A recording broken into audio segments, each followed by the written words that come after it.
There is an infinite amount of cash at the Federal Reserve. There is an infinite amount of cash at the Federal Reserve.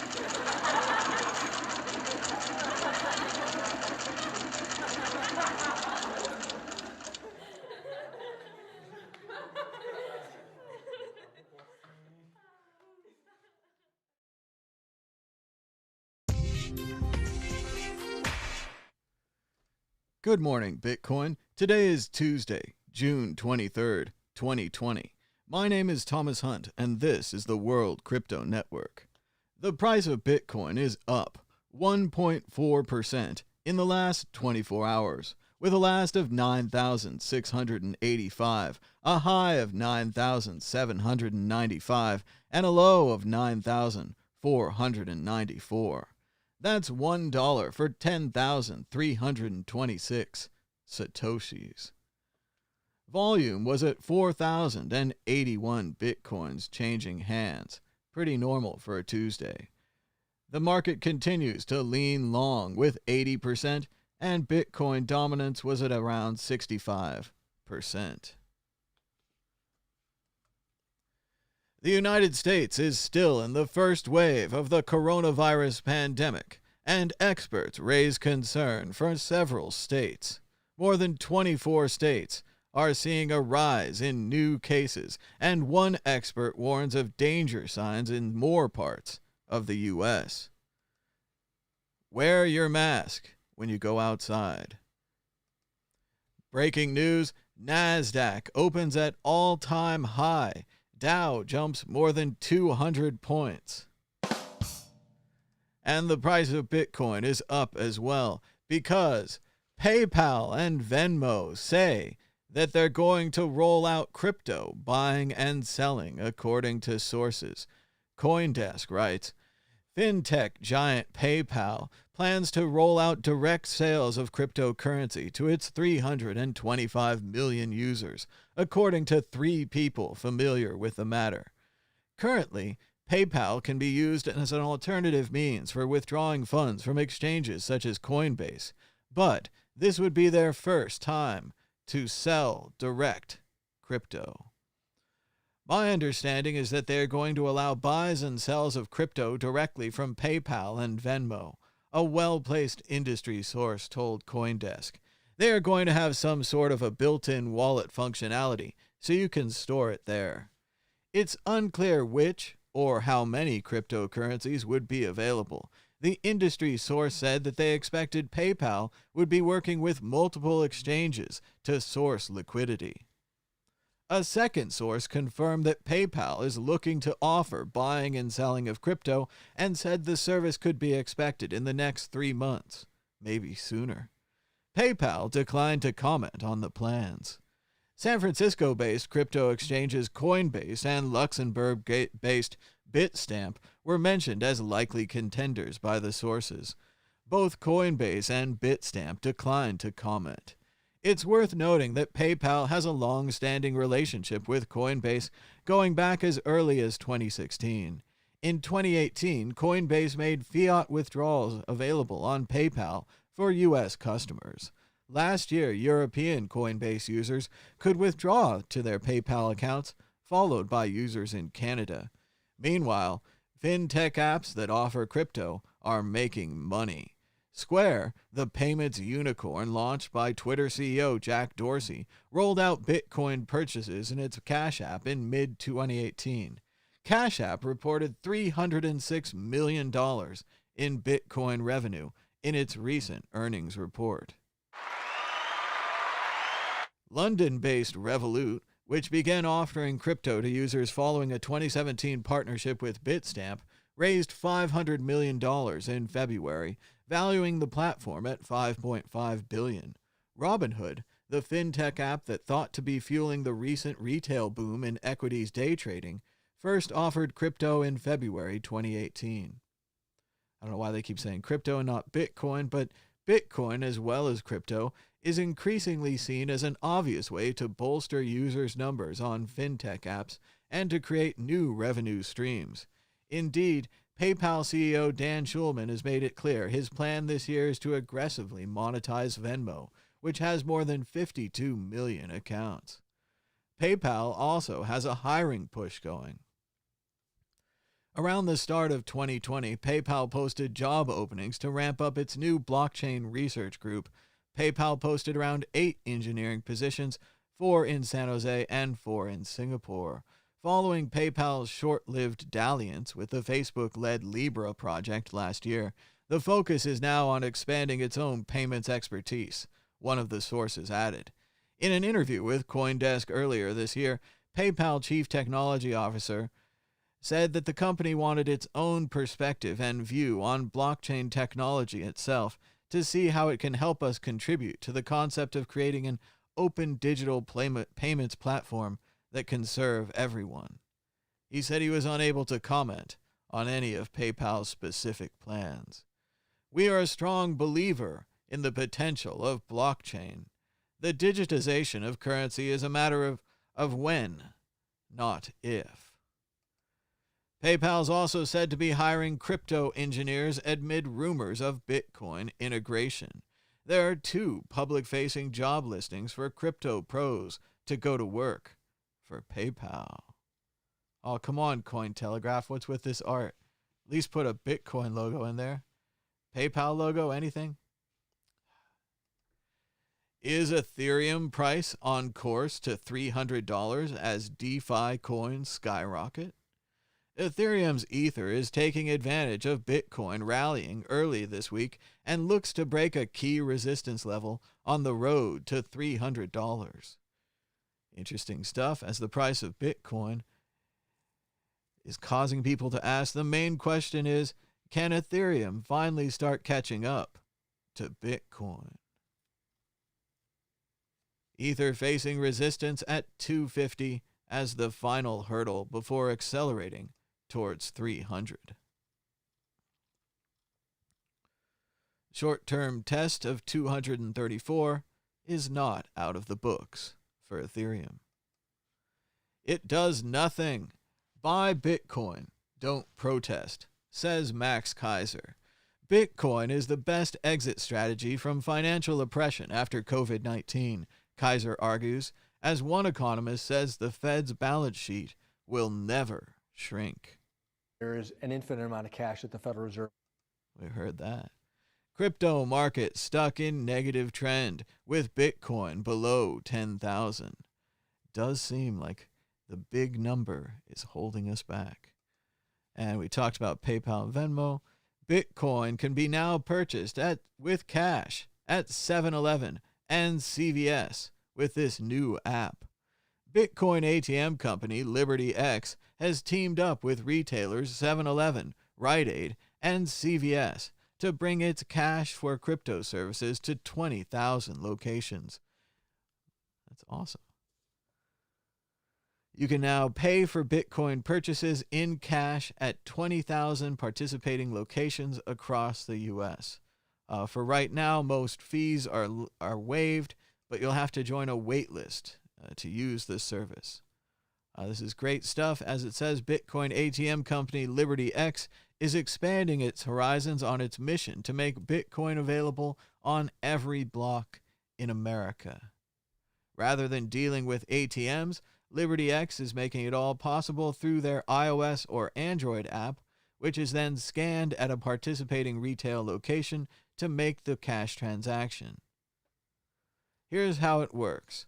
Liberty app users enter their Bitcoin addresses into the app and click Start Purchase. From there, they must select one of the listed retailers, like a 7-Eleven down the block, and press Add Cash Now.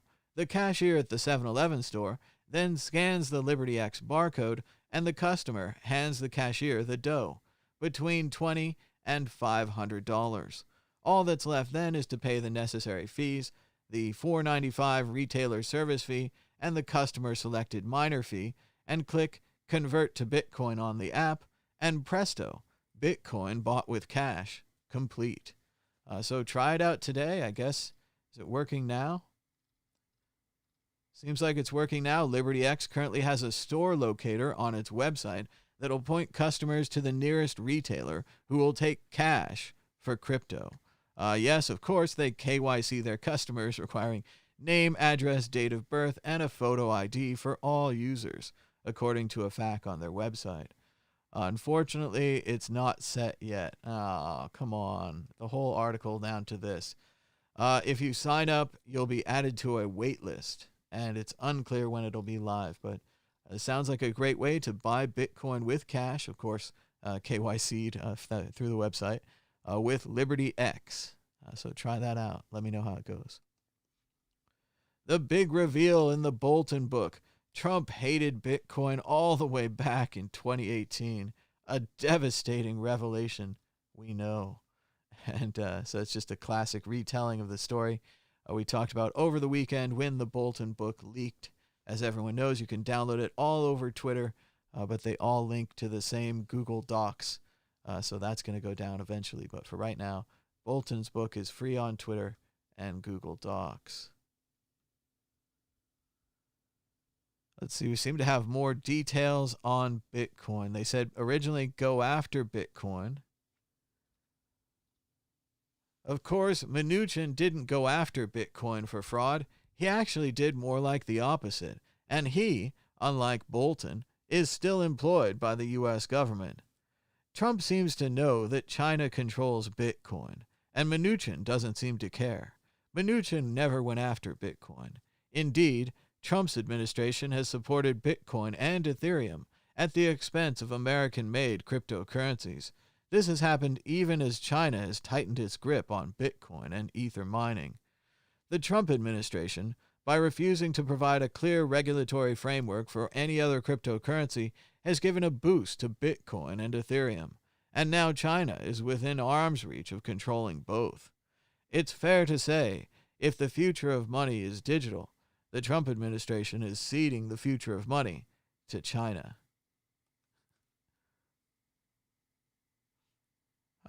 Interesting stuff from John Bolton's book. Thanks so much for watching The Thomas Hunt Show. Be sure to give us a thumbs up and a share. Subscribe down below to the World Crypto Network. We do these shows every day around 9 a.m. in the morning. The more likes and shares we get, the more people will watch the show and the more people join you in the chat. So it's good for everybody. Check it out at worldcryptonetwork.com for podcasts, YouTube, and other links. You could also check out worldcryptonetwork.store, a great place to get your World Crypto Network, the mug. I ordered mine. I don't know where they are. I'm going to check the mail today. Now that I've mentioned it, there's a good chance that I'll probably have my own World Crypto Network, the mug, soon. Also, check out World Crypto Network, the audio podcast. Audio versions of these shows on Apple, iTunes, Overcast, Spotify, many other places where podcasts are served. The World Crypto Network podcast on Apple iTunes, now up to date again. The price of Bitcoin is up 1.55% in the last 24 hours, and basically since I started working on this show. That's a last of 9,698, a high of 9,795, and a low of 9,536. That's $1 for 10,310 Satoshis. Volume's a little high with the PayPal news, with 4,089 Bitcoins changing hands this weekday. The market continues to lean long, with 80% going that direction, and Bitcoin dominance is at 65.62%. And now, the news. There's a Trump rally in Phoenix, Arizona today, and it's in a megachurch. These two guys are representatives of the megachurch, and they want you to know that they've developed new technology at their megachurch. It sounds like deionization technology. They're going to clean the air and keep everyone safe today at the new Trump indoor rally. There goes a Spreaker. At the new Trump indoor rally in the coronavirus hotspot of Arizona. Let's watch and remember, if you went to the rally tonight, to the megachurch, you'd be trusting your life with these guys. COVID-19, here at Dream City Church. We're probably the first church in the nation to... Yeah, we've installed Clean Air EXP. We have a local Arizona company. It was technology developed by some members of our church. And Ionization, is that what it is? ionization. It's ionization of the air, and it takes particulates out, and COVID cannot live in that environment. So when you come into our auditorium, 99% of COVID is gone, killed, correct. if it was there in the first place. So you can know when you come here, you'll be safe and protected. Thank God for great technology, and thank God for being proactive. Amen. Bless you guys. COVID-19. Thank God for great technology. So everyone will be safe today at Trump's rally in Phoenix. They have deionization technology. 99.9% of COVID killed. And now, more news. Oh no, it's not working. It's somehow changed. Something is different about this webpage.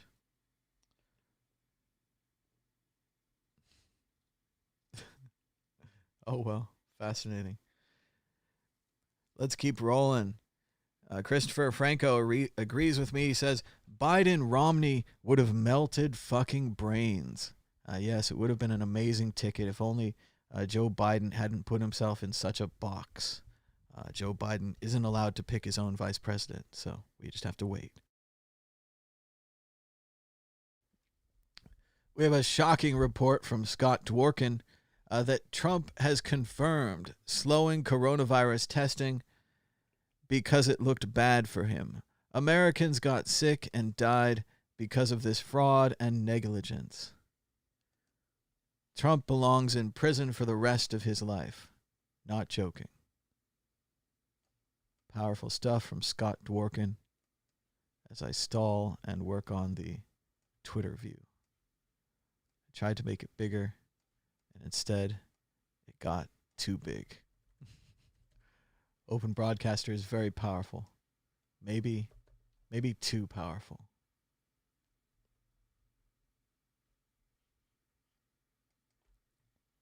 Good enough.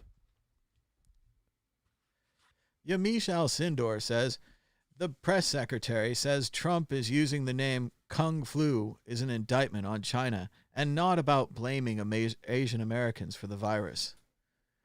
Of course, many Americans, including Asian Americans, have faced increased attacks during the pandemic, find the term racist and offensive. Amid a surge of Florida COVID-19 cases, Florida Governor Ron DeSantis has changed the guidelines for ICU reporting. He doesn't want hospitals to report the number of patients in ICU beds. He only wants the hospitals to report the number of patients in ICU beds who require an intensive level of care. Florida is attempting to cover up the coronavirus. I wonder how that's going to go. John Bolton, as we read in The Expert, believes that Trump handed the digital future to China by going after Bitcoin. Bolton thought it was a mistake for Trump to go after Bitcoin, leaving China seemingly in control of Ethereum and Bitcoin by dominating the mining. In the span of 3 months, Andrew Yang began his own podcast, started a new nonprofit, started to get cash directly into Americans' hands, began the fight for our data rights, started a movement to combat racism against Asian Americans during COVID, sued New York City, and won. Why can't we have Andrew Yang as president? How about Andrew Yang as vice president? Why does Biden have to be in a box? Andrew Yang is an Asian American. He's a minority. He could be vice president, right? I guess he's not a woman. Dan Rather writes, in 2016, President Trump claimed voter fraud to explain his loss in the popular vote. It was a lie. Now, with horrible polling, he's trying to delegitimize the vote through suppression and more lies about voting by mail. This is a big story. Put all his allies on the record. Dan Rather, legendary newsman, still throwing it down on Twitter. Then we had the major news scoop by CoinDesk that PayPal planned to offer direct sales of cryptocurrency to its 325 million users, according to 3 sources from CoinDesk. Major news in Bitcoin. It's sad that wearing a mask has become controversial. It shouldn't be. It's something we can do collectively to slow the spread of COVID-19. Everyone should wear a mask. As Dr. Scott Gottlieb says, universal masking is one of the simplest interventions we can embrace as a way to reduce COVID spread and safely reopen our economy. Other measures with equal or better impact on reducing the spread are far more intrusive to our lives. We should embrace easier solutions while we can. And if you go out to go shopping or something like that, please wear a mask. Protect other people. Wear a mask. Psychedelic El Barto says, the honey badger destroyed Jihan and Bcash. We all saw it coming, though. That is true. We all saw it coming, and we predicted it live on the air. Bcash and Jihan made a major play against Bitcoin. As they say, they went after the king. And if you go after the king, you best not miss. As the popular quotation says. Kayleigh McEnany ties herself into knots trying to defend Trump's comments about slowing down the coronavirus. At first, it was a joke, it was made in jest, and then it wasn't a joke. It was serious again. Congress must remove Bill Barr from office before he does further damage to our democracy and to American safety. Sign this petition now to call for the impeachment and removal of Attorney General Bill Barr. Caitlin Collins, CNN, writes, no legitimate media organization has called the coronavirus the Kung Flu, despite what the White House claims when trying to defend the president's use of that phrase Saturday night. Calling it that is not the same as referring to it as the Chinese coronavirus. Here's a film in 3 acts. It's just a classic old little Twitch video. You can see the guy litters out the window. The girl picks it up, throws it back in. Guy gets out to start trouble. Closes the door and slams it. A film in 3 acts.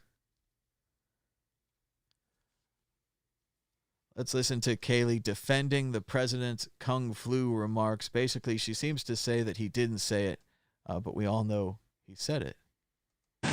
Last July, President Trump declared himself the least racist person there is anywhere in the world. Why does he use racist phrases like the Kung Flu? The president doesn't. What the president does do is point to the fact that the origin of the virus is China. It's a fair thing to point out as China tries to ridiculously rewrite history, ridiculously blame the coronavirus on American soldiers. This is what China's trying to do. And President Trump is saying, no, China, I will label this virus for its place of origin. That's what he's saying by using the racist phrase Kung Flu? He is linking it to its place of origin. What does he have to say to Asian Americans who are deeply offended and worried that his use will lead to further attacks of discrimination? So the president has said very clearly it's important that we totally protect our Asian community in the U.S. and all around the world. They're amazing people, and the spreading of the virus is not their fault in any way, shape, or form. They're working closely with us to get rid of it. We will prevail together. It's very important. So it's not a discussion about Asian Americans, who the president values and prizes as citizens of this great country. It is an indictment of China for letting this virus get here. And I would also point out that the media blames President Trump for using the terms China virus and Wuhan virus when they themselves have used these very terms. The New York Times called it the Chinese coronavirus, Reuters the Chinese virus, CNN the Chinese coronavirus on January 20th, Washington Post January 21st, Chinese coronavirus, and I have more than a dozen other examples. Kung Flu is extremely offensive to many people in the Asian American community. To be clear, are you saying the White House does not believe it is racist? To be clear, I think the media is trying to play games with the terminology of this virus, where the focus should be on the fact that China let this out of their country. The same same phrase that the media roundly now condemns has been used by the media. I can go more examples. Wuhan virus, CNN said on January 22nd. Again, her defense works if he had only said Chinese coronavirus or Wuhan virus, as she said right there, if it was just an attempt to geographically locate the disease, which again is not the preferred nomenclature, right? Asian American, please. Dude, we're not talking about the guys who built the effing railroads here. We're talking about a guy who peed on my fucking rug, right? I mean, this is the classic argument from Big Lebowski, right? The president used the term Kung flu. He didn't say Asian American flu. He said Kung flu. It's a clever term, right? I mean, if we have to, let's break it down and discuss it. There's a martial art called Kung Fu, and the president or someone else took Kung Fu and took the flu and put them together, right? It's amazing.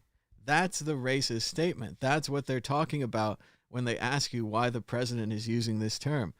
She completely dodges it. It's completely ineffective, and she goes down hard on this one. I don't think she's going to last very much longer, although she is a magnificent liar.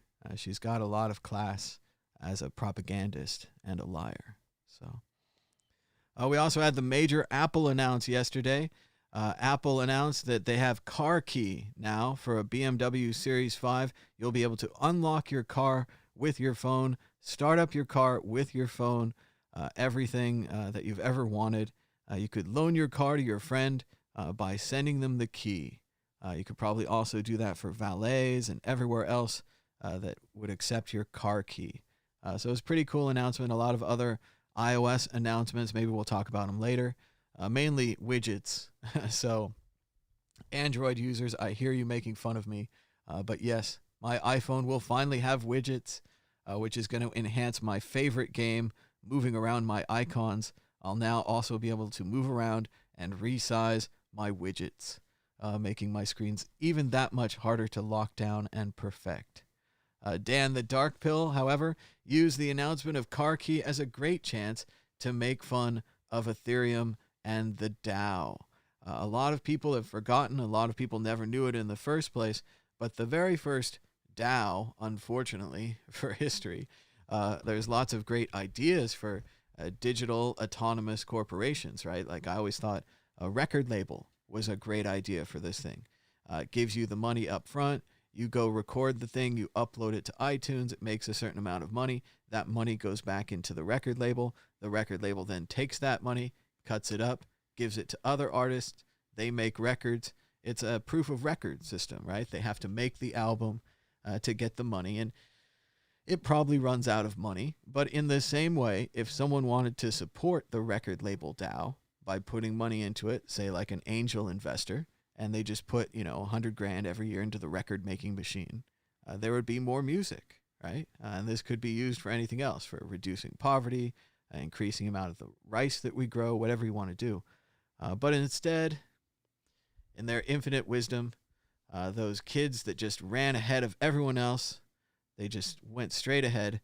And the Ethereum kids over there on the DAO, they called themselves the DAO. So they took the term away from everyone else. They could have called it Slockit DAO. That would have saved the term for everyone else. Other people could still use it. Unfortunately, the term is really, it's slocketed now. But they wanted to create smart locks. Their company was called Slockit. And the goal was, as here it is, Dan the Dark Pill, take it away. It's weird that Apple did this rather than raising $150 million in an ICO, forming a DAO on whether or not to vote to award this money to themselves, to put this on a blockchain, then getting hacked for $50 million because of buggy code, then forking Ethereum so they could get their money back and abandon the idea. He really sums it up nicely because that is what happened. Everyone's forgotten, and many people didn't know in the first place, but that's the story of Slockit and the DAO. You were going to have a magical key, and you'd keep the keys on a blockchain, something like Ethereum. Maybe those ERC20 tokens would be great for keys, and you could give people the key to your house and the key to your car, and you could revoke it. You could have permissions and all these great computer science things that we do with computers, we could do with physical keys in the real world, thanks to the power of Slockit and Ethereum. But Apple just went ahead and did it anyway, so oh well. The White House is further muddling the Southern District of New York District Attorney story. At the press briefing, the press secretary said that the president held Mr. Clayton in very high regard and wanted to nominate him to this position in SDNY to keep him in government. The DOJ said this was the attorney general's decision and then went to Trump when Berman refused to step down. This is again part of that idea that they were just shuffling people around and that Berman was just supposed to abandon his investigations and take another job. He would have been taken care of, right? He would have kept making money. He would have been fine. But all the work he'd been doing on those investigations would have been stopped, and a new team would have to come in, and maybe they decide not to continue those investigations. It was just a shuffling of chairs. But then this Berman guy refused to just shuffle chairs. That's when Barr had to step in and fire him, or say that the president fired him. The president said later that he wasn't involved. So no one really knows what happened or what's going on, but it does seem like it was a attempted shuffling of chairs to end the investigations that turned out to be a firing to end the investigations. Boy, I sure hope that they don't end those investigations. The press secretary also suggested that the Trump administration, Jim Clayton, will still be moving into the Manhattan U.S. attorney job despite Senator Lindsey Graham signaling that he won't move forward with the nomination without the sign-off from 2 Democratic senators, which means the nomination is dead on arrival. They also talked about the idea that the nomination and the position of Attorney General or U.S. Attorney for the Southern District of New York would go to the assistant for Mr. Berman. So Berman would be choosing his own replacement, likely meaning that the investigations would continue. So this is not really a victory for those looking to remove and end these investigations. Look for that assistant to be targeted next. Rick Wilson reminds us, don't get cocky, people.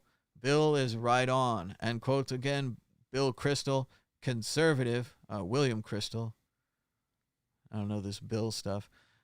He's a conservative. He used to publish the Weekly Standard and the National Review, things like that. Very hardcore right wing.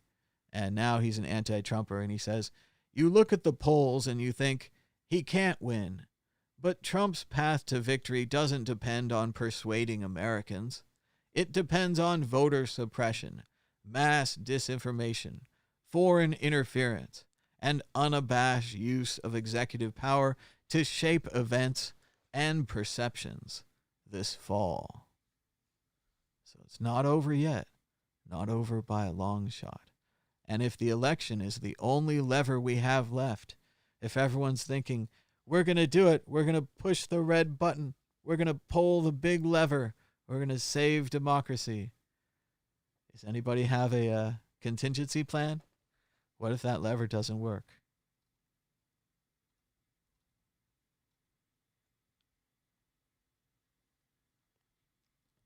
This is pretty good. We might have to read this whole thread. Let's check it out here.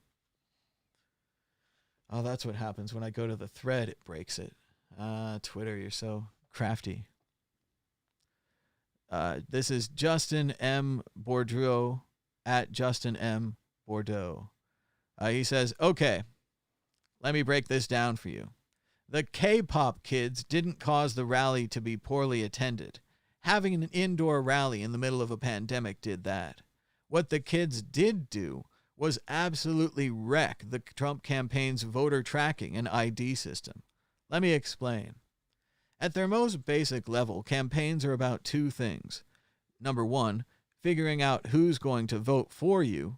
And number 2, getting them out to vote. There's some persuasion in there, but for this purpose, we will shelve it. Campaigns will score voters on their likelihood of support and their intention to vote. A person who attends rallies, gives money, and votes in every election would be an A1 voter. A person who only votes in presidential years but still signs up for an email list is a B3. High support, high voting people are gold. Identifying them is vital to a winning campaign. Here's why the TikTok army did what it did was so bad for the campaign's so-called Death Star. They claimed 1 million signups. That's 1 million highly engaged potential voters. 1 million people willing to go to a rally is the motherlode of campaign data. You can milk that list for fundraising, future events. Even a 1% return rate on a direct mail would be huge. The down ballot campaigns will give you whatever you want for that list. But for the Trump administration, that data is clearly garbage. It's sugar in the gas tank. There's no way to parse the trash data out from the real stuff. Going after all those cardboard cutout supporters is a massive waste of campaign resources. The entire data op is shot. The only thing Brad and the boys can do is cut their losses and throw out the entire last 10 days of data collection in the trash. Roll back the clocks and start over. This assumes that they have backups. This is the kind of snafu that gets managers fired.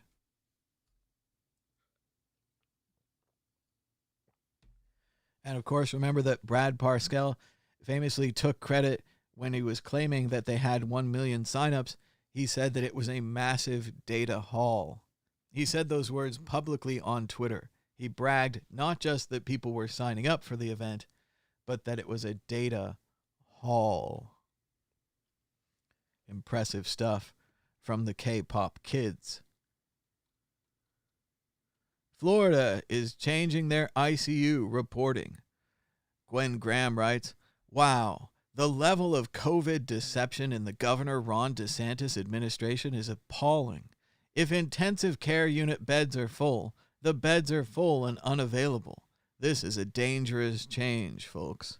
And Florida is trying to change the reporting from occupied ICU beds to occupied ICU beds in need of intensive care. It's a clever little switch. Here's some of the new features coming to Mac OS. Grubels writes, probably kind of mocking and complaining here, that Mac OS is now proprietary GNOME.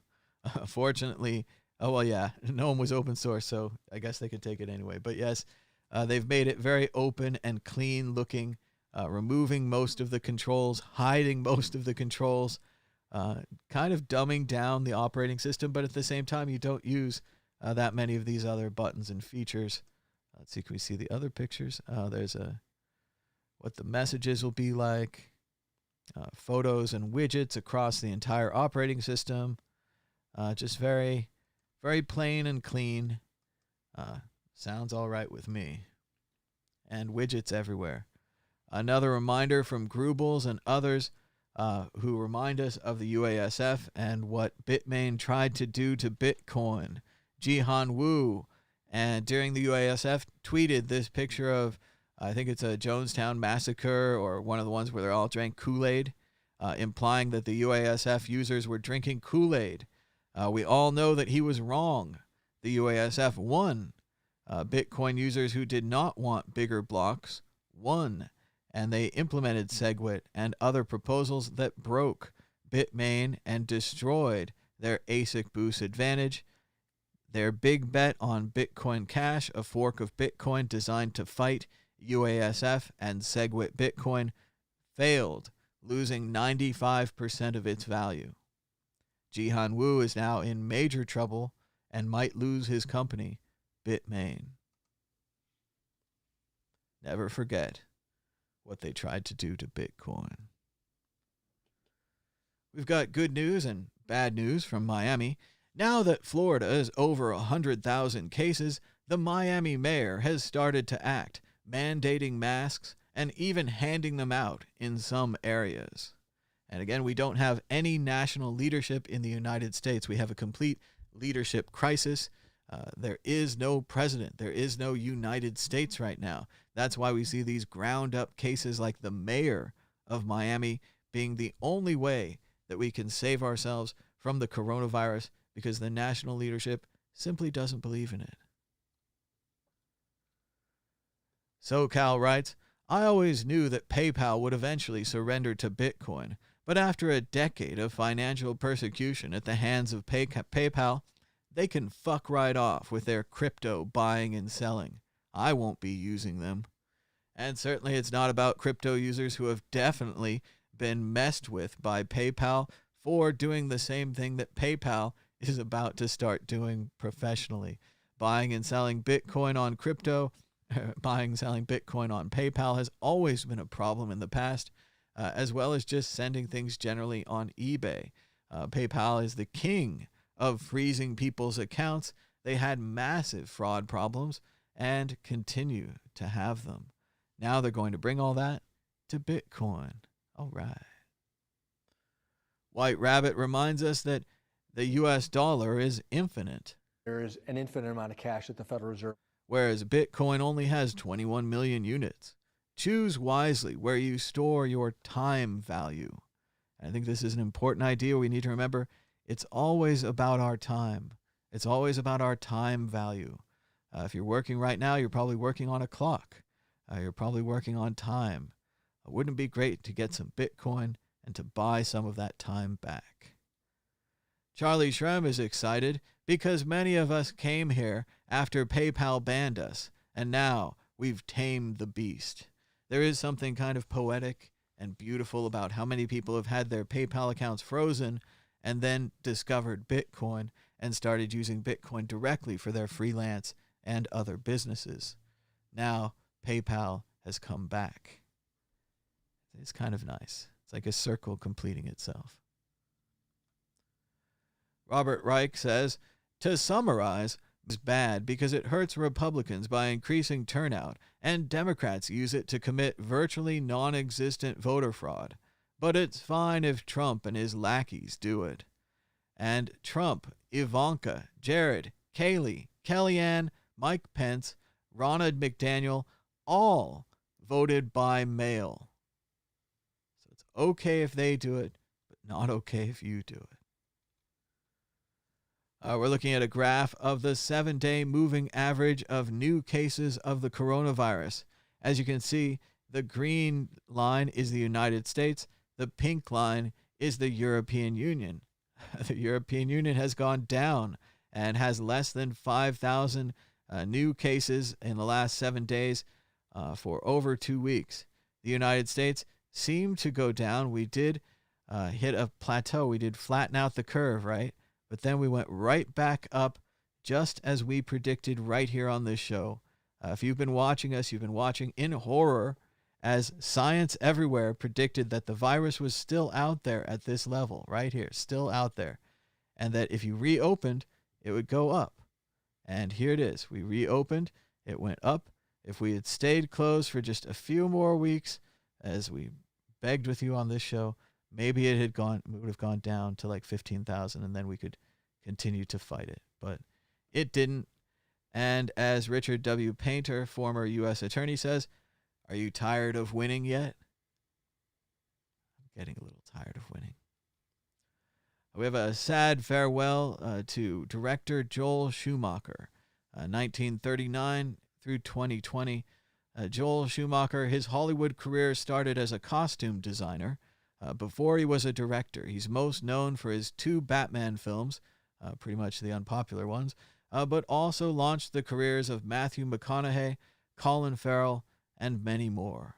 He was 80 years old, Joel Schumacher. Check out Joel Schumacher's 13 films in a 15-year span, 1985 to 2000. St. Elmo's Fire, The Lost Boys, Cousins, Flatliners, Dying Young, Falling Down, The Client, Batman Forever, A Time to Kill, Batman and Robin, 8mm, Flawless, and Tigerland. Some good movies. Rest in peace, seemed like a sweet man. And a lot of directors could learn from this man's willingness to admit his product was flawed and that the fans have the right to be upset about it. He officially apologized for Batman and Robin ahead of the film's 20th anniversary. Batman and Robin, famously the film with Governor Arnold Schwarzenegger, playing Mr. Freeze and the bat nipples on the suits. So he went a little too far with that one. I did think Batman Forever with Val Kilmer as Batman was still pretty good. Jim Carrey is the Joker, or Jim Carrey is the Riddler. That's a pretty good casting right there. Should have carried the movie just that alone. But it still kind of makes it. It's a good one. But Batman and Robin with Alicia Silverstone as Batgirl and Uma Thurman as Poison Ivy, Arnold Schwarzenegger as Mr. Freeze. It's pretty much a train wreck. But shout out to Schumacher. He apologized for it. He said it was a mess. Fond farewell to director Joel Schumacher. People used to be really mad at him for those Batman films, but now we can just kind of look the other way. It's not that bad.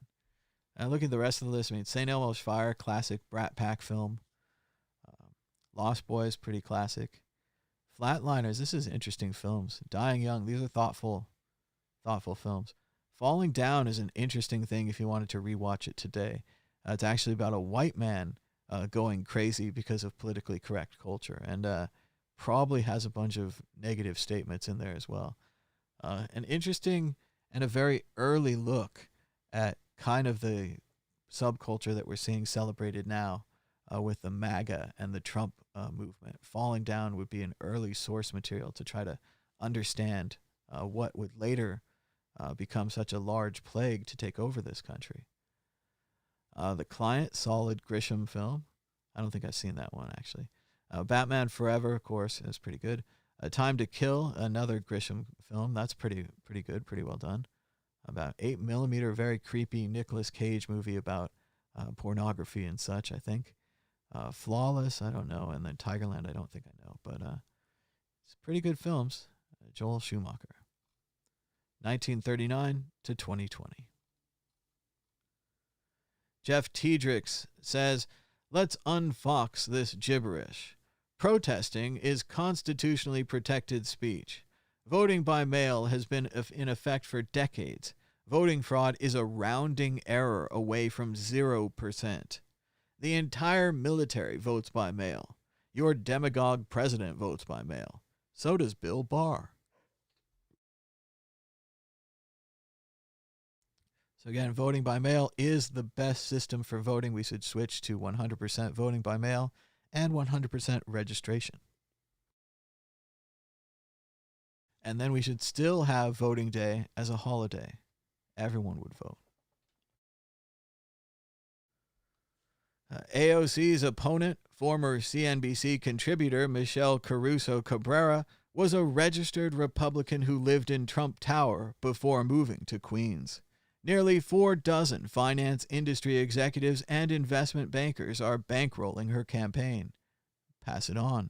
And just for you who aren't keeping an eye on the world's most important representative district in Queens, AOC, Alexandria Ocasio-Cortez, is running for re-election, and the Republicans are seeking to primary her from the right in the Democratic primary. As you can see here, a registered Republican who lived in Trump Tower has moved to Queens to try to fight it out in the world's most liberal district. Republicans have made a very big deal about AOC, this young representative from Queens. I think she used to be a waiter or a bartender, and she has a lot of outspoken ideas and idealism and so forth. Republicans have looked to smash this out, at the same time saying that she represents the entire Democratic Party from this one small district in Queens. So we'll see how this goes. One of the elections to keep an eye on is AOC in the primary.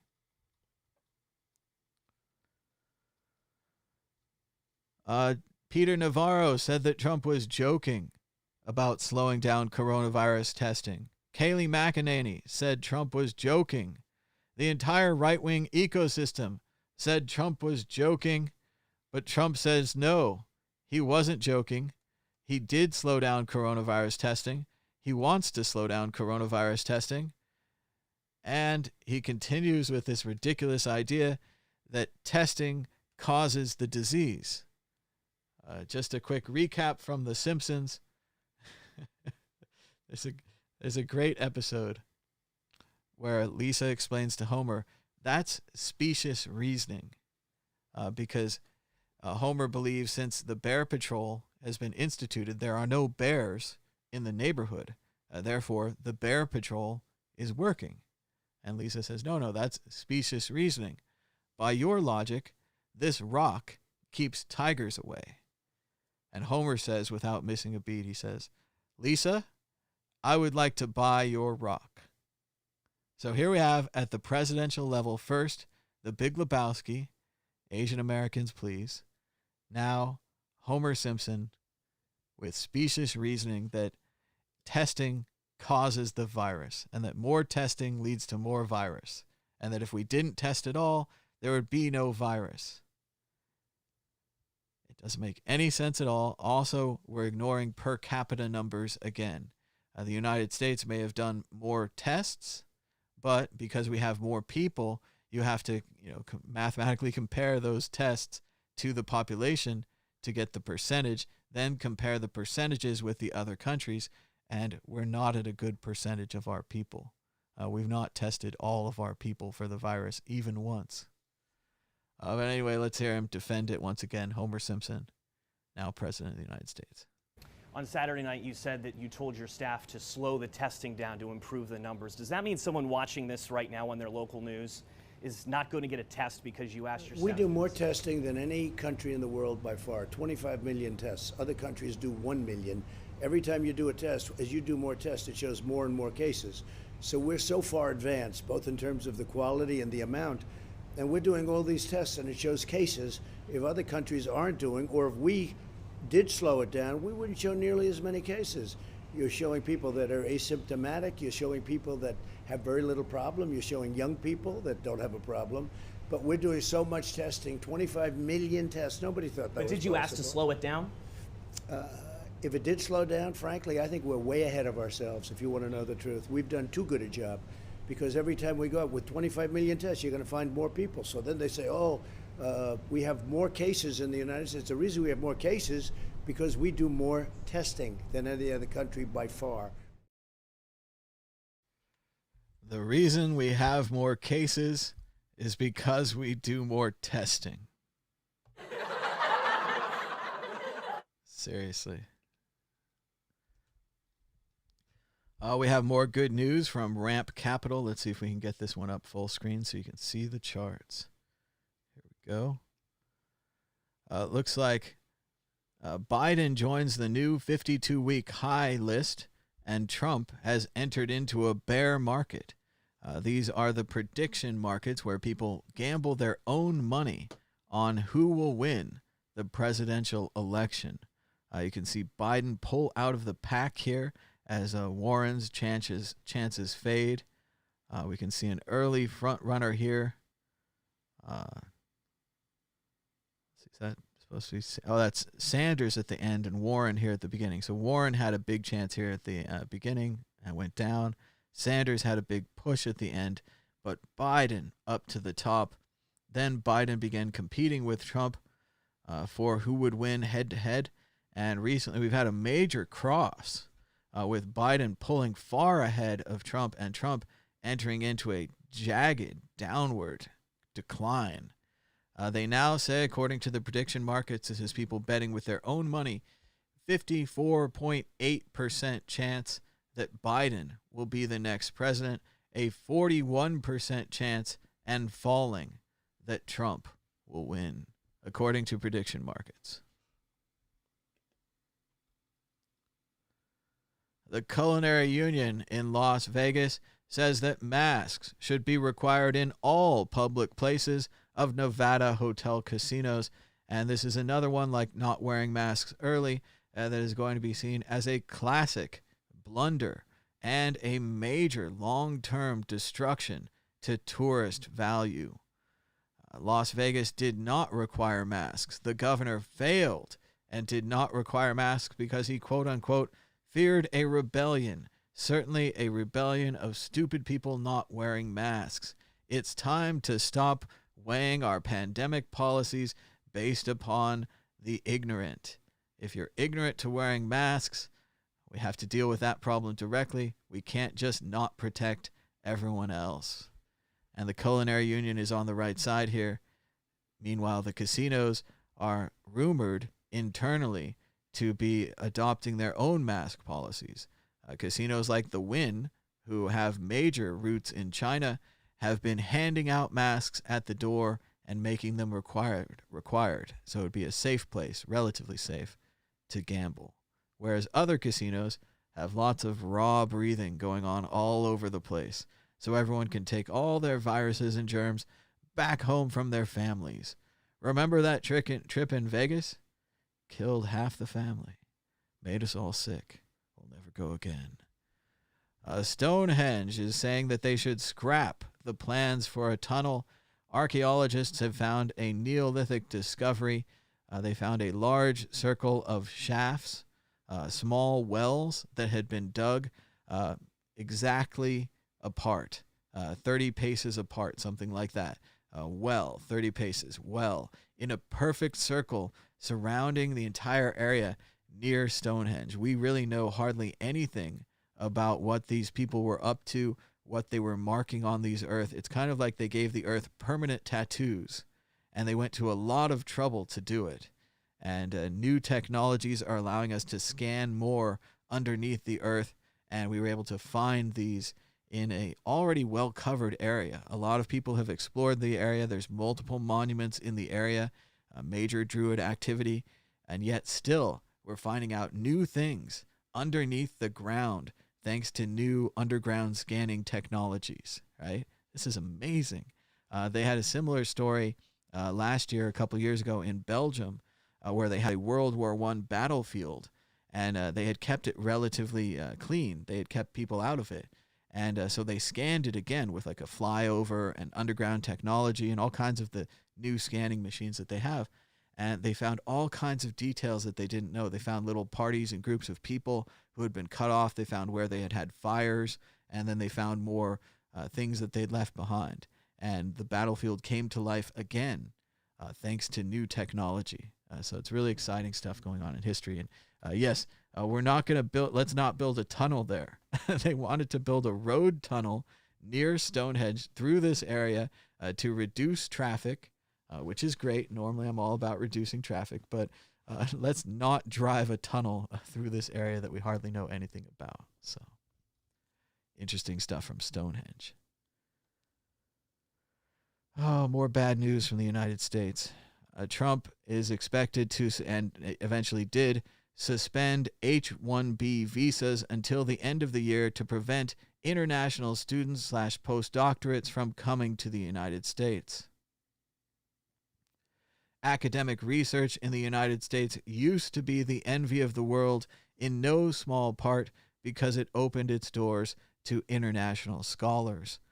This is a disaster. As it says here, Philip Behrens writes, "This will be the end of U.S.-based science as we know it. Even if reversed in the future, it will take years to rebuild the trust of international students and postdoctorates and faculty. Would you apply for a scholarship to a place that may simply cancel your chances of going there at a moment's notice?" Imagine all the students who had been planning to attend school, others who are halfway through their schooling careers and now have to move to a different school. This is a disaster for U.S. science and medicine. It's short-sighted. It's false. They're doing it because they don't like immigrants, not because of the coronavirus. It's not an attempt to protect us. It's another one of these tag-on things, the way that they were talking about school choice when they were supposed to be talking about police brutality. They're just continuing on the mission. They don't care at all about science, about doctorates, and all of these brains that we're losing. I mean, certainly there's been arguments about the level of this program, whether it should be larger or smaller, but eliminating it entirely is a huge disaster for American science. Shout out to Ben Ark. Ben says it was a great show yesterday. He said he was loving the Bitcoin news brief in the first 10 minutes and then have the show scale out to wider issues. Caters to people with limited time. So you can check out just the first 10 minutes of the show. We did the Bitcoin news, and now we're well deep into the other news, and there's far too much other news, so we got to keep moving. 2 more people from the Trump campaign advance team from Tulsa have tested positive for the coronavirus. The staffers attended the rally, but were wearing masks during the entire event. The campaign says it immediately activated established quarantine and contact tracing protocols. It would be nice if the rest of the country had those same protocols that the campaign apparently has. Bill Harris, the founding CEO of PayPal, said, "Bitcoin is the greatest scam in history. It's a colossal pump and dump scheme, the likes of which the world has never seen. And now PayPal accepts Bitcoin." That's how far we've come. That's what it means to have been an early adopter. If you're an early adopter of Bitcoin, you're someone that risked your money and your reputation and everything that you talk about, everything that you are. You risked it at the same time when these so-called geniuses of finance were saying that it was a pump and dump scheme, that it was the greatest scam in history. And now PayPal is going to accept Bitcoin. Dennis Parker agrees. PayPal 2018, Bitcoin is going to zero. PayPal 2020, we sell Bitcoin.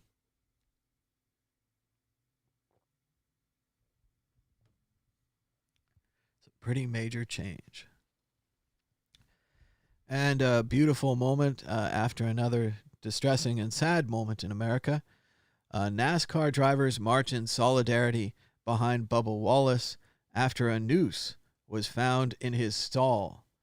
And yes, this is a restricted area, they say, on the NASCAR world. In the garage, in the stall, only, say, media, other drivers, other garage workers, engineers, and so forth would have access to putting up this noose. But someone hung up a noose there, and then all of the drivers and all of the pit crew and everyone else seemingly involved in NASCAR at the race got out and pushed Bubba Wallace's car to the first position. They all stood behind him in solidarity.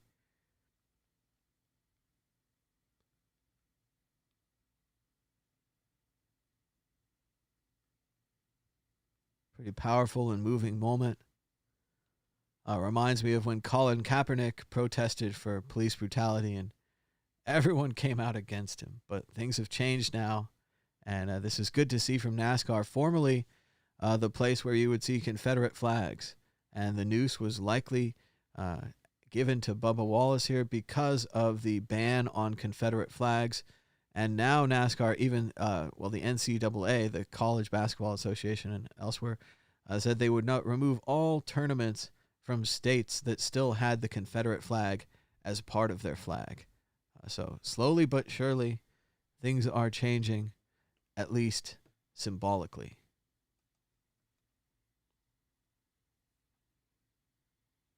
Again, Patton Oswalt making fun of the church video we played earlier. It's technology developed by a company. It ionizes the air.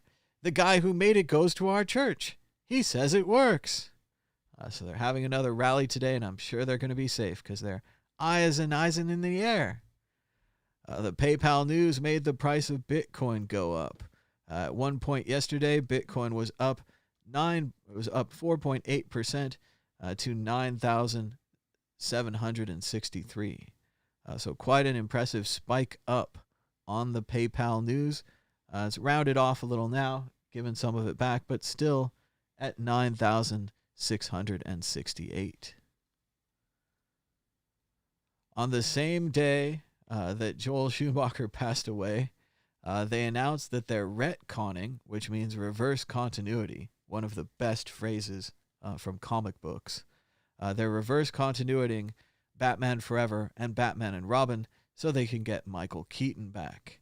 And that Michael Keaton is going to be reprising the role of Batman in the Flash movie. And the Flash movie is apparently going to introduce the DC Comics idea of the multiverse, the multiple realities. So now there'll be a reality where Ben Affleck is Batman, theoretically, and a reality where Michael Keaton is Batman. And then they can work together. This is great for comic books and comic book movies. Maybe DC will finally make another good film. We'll see.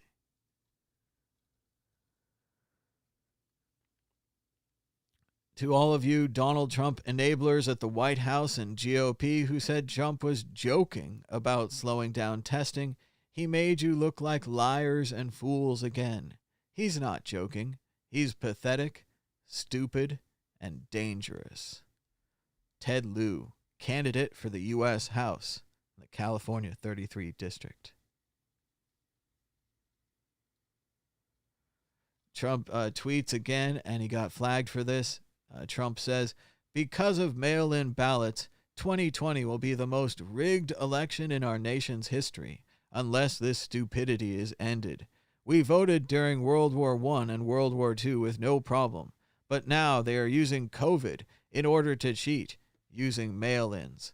And let's go to Commander William Riker for a response on this. Twitter video. Your plague. Let's try one more time in a new window. Not this time. No, not this time. It's totally made up. Pure fiction. It's fiction. It's fiction. We made it up. We made this one up. It's a made-up tale. It's a total fabrication. It never happened. It never happened. This one was invented by a writer. Not this time. It never happened. It's false. It never happened. It's a fake. It's fiction. It's an urban legend that never happened. No way. We got you. Not a chance. Not this time. It never happened. It never happened. We made this one up. It's fiction. We made up this one. We made it up. Not this time. Wrong. Not this time. Not this time. You're wrong. Not this time. It never happened. Not this time. It's fiction. It's wrong. It never happened. Another great little ad poll there by the Lincoln Project, putting that together. Looks like Riker used to host some kind of an Unsolved Mysteries or something on the Sci-Fi Channel, and it seems like every single time it didn't happen. And somebody cut that all together just in time for the president. Here's a renegade investor reminding us of PayPal versus Bitcoin, a short story. August 14th, 2018. Bitcoin is useless as a payment mechanism and ridiculous as a store of value. Ex-PayPal CEO says Bitcoin will continue to fall because there's just no value there. Former PayPal CEO Bill Harris told CNBC on Tuesday. The former financial technology CEO's primary concerns about Bitcoin include its slow transaction time, scaling challenges, and volatility. Also in the tab, it says, Bill Harris says Bitcoin is heading to zero. Fast forward to PayPal, Venmo to roll out crypto buying and selling. Sources. The fintech giant PayPal plans to roll out direct sales of cryptocurrency to its 325 million users, according to 3 people familiar with the matter. June 22nd, 2020.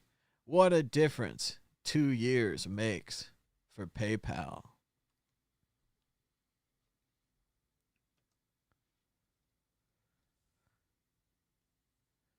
Renegade Investor reminds us, Bitcoin is more powerful than every government, central bank, investment bank, and corporation combined, and they are all starting to realize it. More and more people are talking about the fireworks surge in several cities, and it's prompting various theories. So no one knows why there are so many professional-looking fireworks suddenly being given out to kids all over neighborhoods in America, maybe just to scare people with loud noises. It certainly scares the dog. The Supreme Court has limited the SEC's power to recoup illegal profits from wrongdoers, one of the agency's most potent legal weapons. And again, this is the worst Supreme Court of our lifetime. They're going to spend the next 20 or 30 years taking away rights from American people and giving those rights to corporations. Here, the Securities and Exchange Commission is being stripped of its power to recoup illegal gains. So less punishment for Wall Street, less freedom for you. Thank you, Supreme Court. Illegal fireworks are seen nightly across Las Vegas ahead of July 4th. And hopefully it's just pent-up demand from coronavirus and people being inside, but it does seem like it's spreading. New York City, Las Vegas, and Los Angeles have all reported increased firework activity. This guy says, I just saw a turtle run from 12. I'm crying. Let's check out this quick nature video of a turtle running away from the police. Police comes up to help him out. As long as you lift it from behind, you're good. Hey, I'm trying to help you out. Look how fast he runs away from the police. As long as you Look lift at it from that behind, turtle you're good. run. Hey, I'm trying to help you out. Yeah, just get it off. Even the turtle is afraid of the cops. A harsh indictment of our times.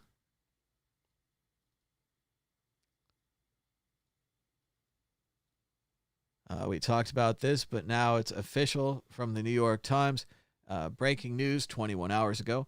President Trump will sign an executive order suspending foreign work visas, barring hundreds of thousands of people from coming to work in the United States. The move includes the H-1B program for high-skilled workers and several other categories. Again, blindly striking out against immigration and hitting the smartest people who were coming here to work. It's going to make us dumber. Of course, that's good for some countries, right? Jeremy Gardner, friend of the show, writes, this is about as un-American as presidential orders get. Anyone supporting Trump at this point no longer cares about the future of this country.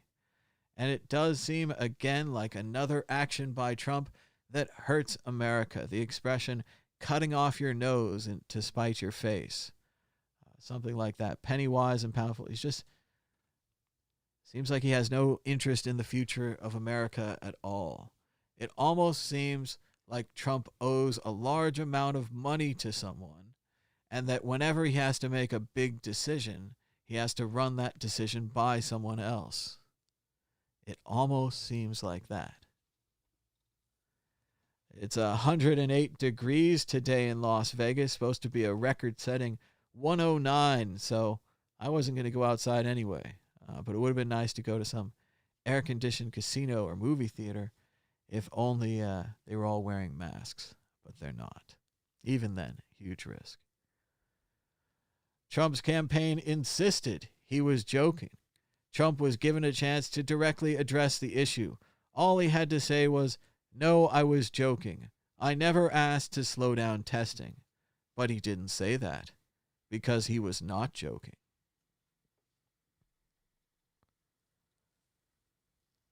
Update. Craig Wright's PhD thesis has been removed from the Charles Strutt website. There were allegations of plagiarism in Craig Wright, alleged Satoshi Nakamoto, in his college PhD thesis. It has now been removed from the website. Previously, the Twitter account for Charles Strutt University announced saying, "Hi, everyone. We are aware of the allegations and are investigating them. We won't be commenting further publicly. We respect every student's right to privacy." So if they did find plagiarism in Craig Wright's PhD thesis, it's unlikely there would have been an announcement.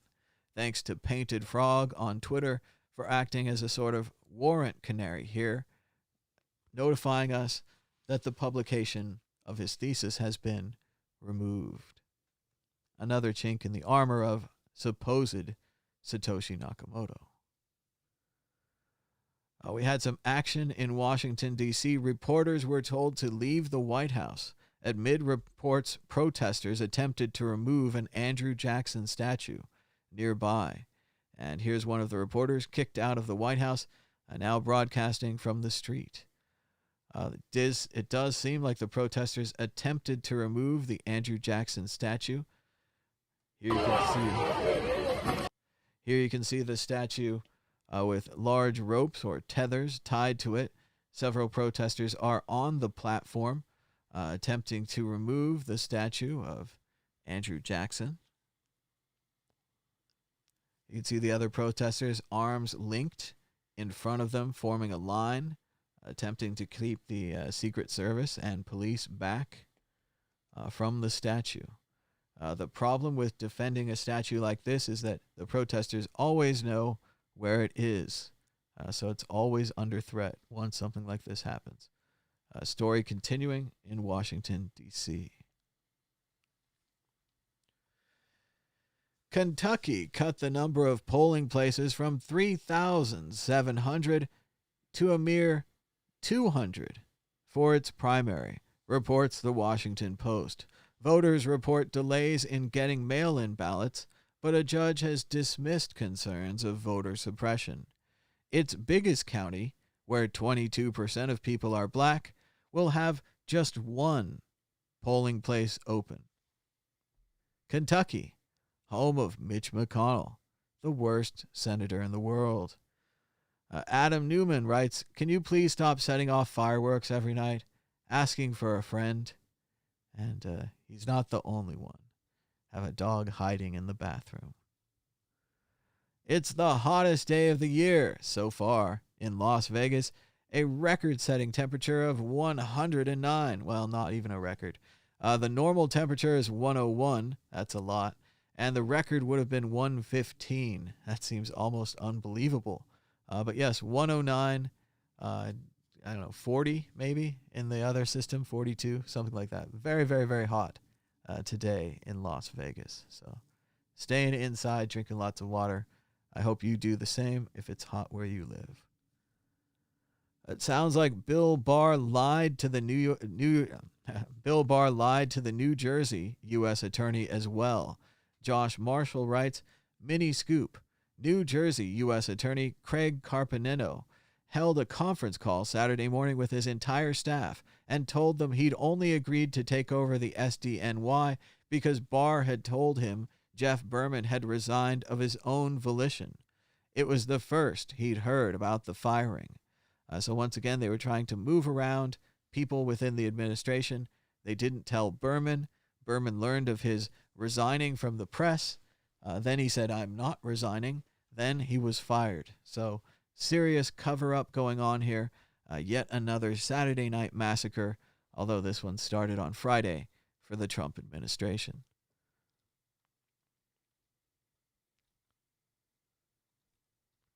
Such is the will of causality, writes, NASCAR going harder for their single black racer more than the NFL has for their majority black players.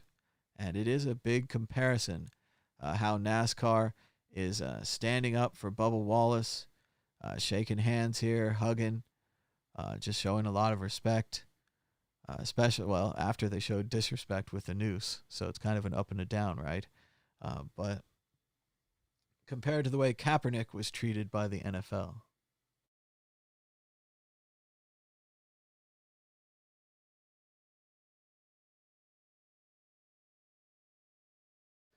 What a difference a few years makes.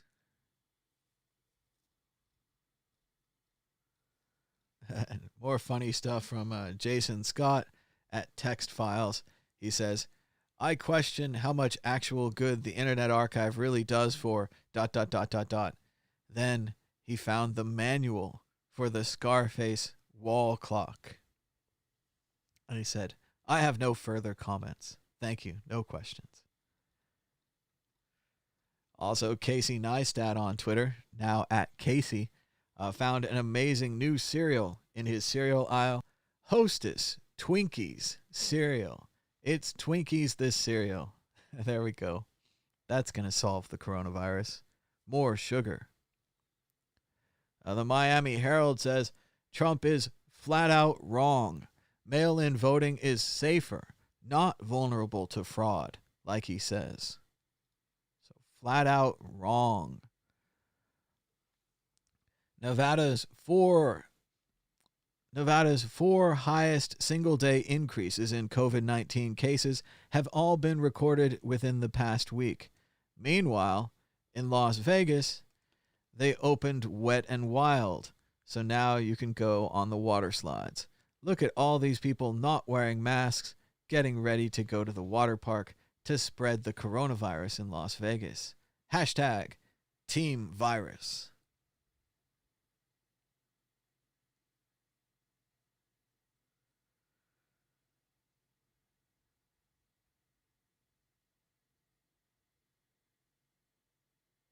They just had to go outside. They just couldn't wait.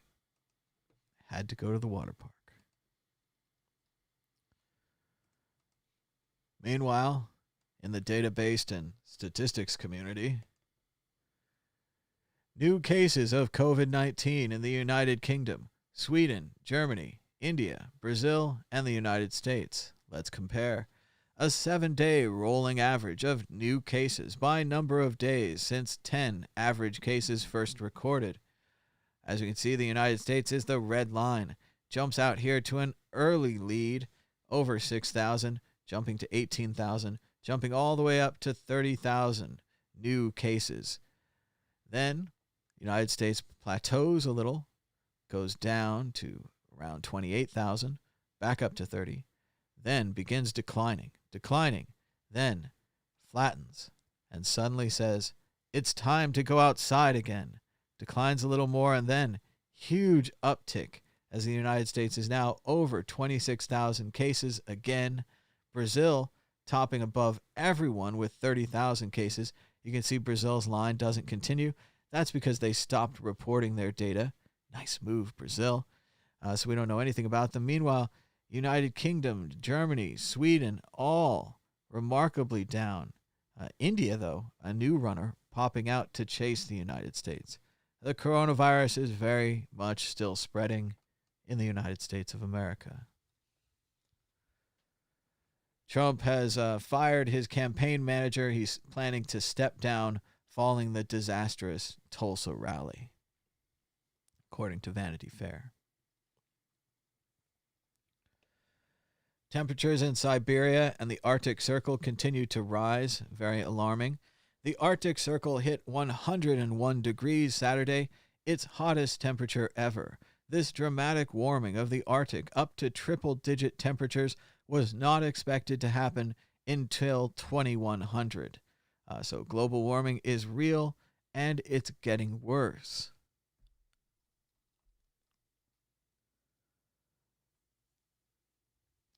They say no one was talking about Lafayette Park, where protesters were once again cleared by violent police.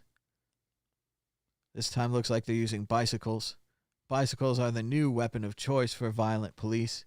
It's very easy to stick someone with it, use it as a barrier, throw it at someone, charge forward like a bull's horns. Very useful tool for police attack, the bicycle. Although, look, some have opted for the traditional shields and batons.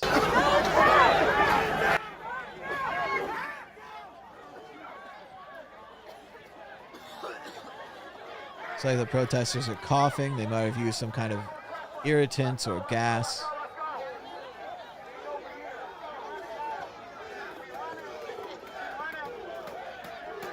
Now they're banging the shields and moving forward.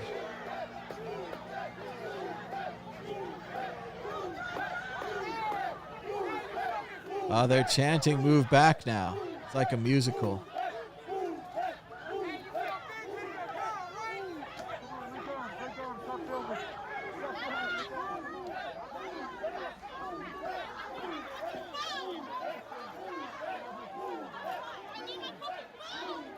So there's the president protecting a statue over people.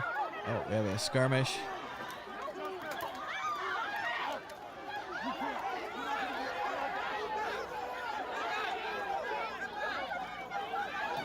It's like they're arresting one of the protesters.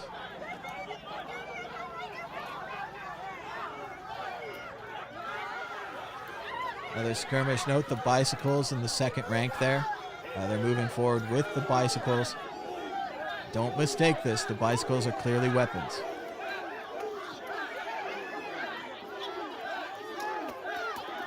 And now they're starting to aggressively hit the protesters. The protesters are not moving back fast enough. It looks like he was clubbing someone on the back there. Right there from Washington, D.C., in front of the Andrew Jackson statue, in front of the White House. Protesters attacked again by police. Story continuing.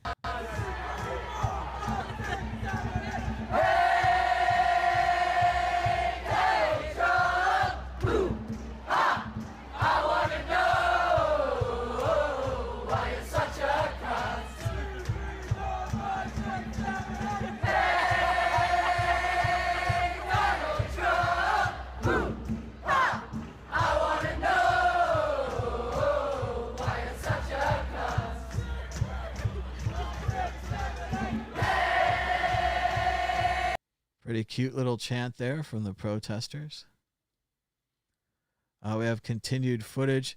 This is an unmarked individual who attacked the OP and a protester with his baton.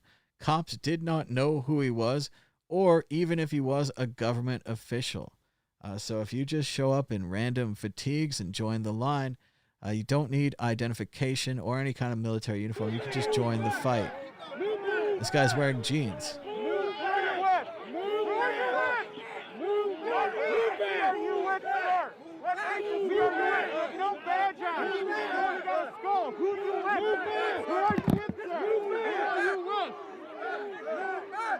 What armed group are you with?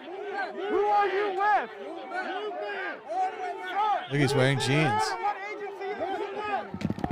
Who is he with? Who is he with? What is this uniform? What's this uniform?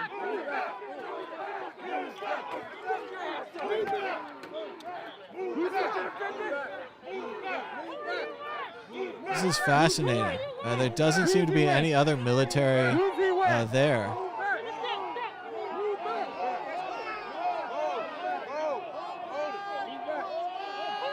Is this just a random cosplayer that's joined the police? I mean, it seems very likely here that if you just wanted to go out into the street and beat people up because that's what you're into, and you dressed in a passable military outfit,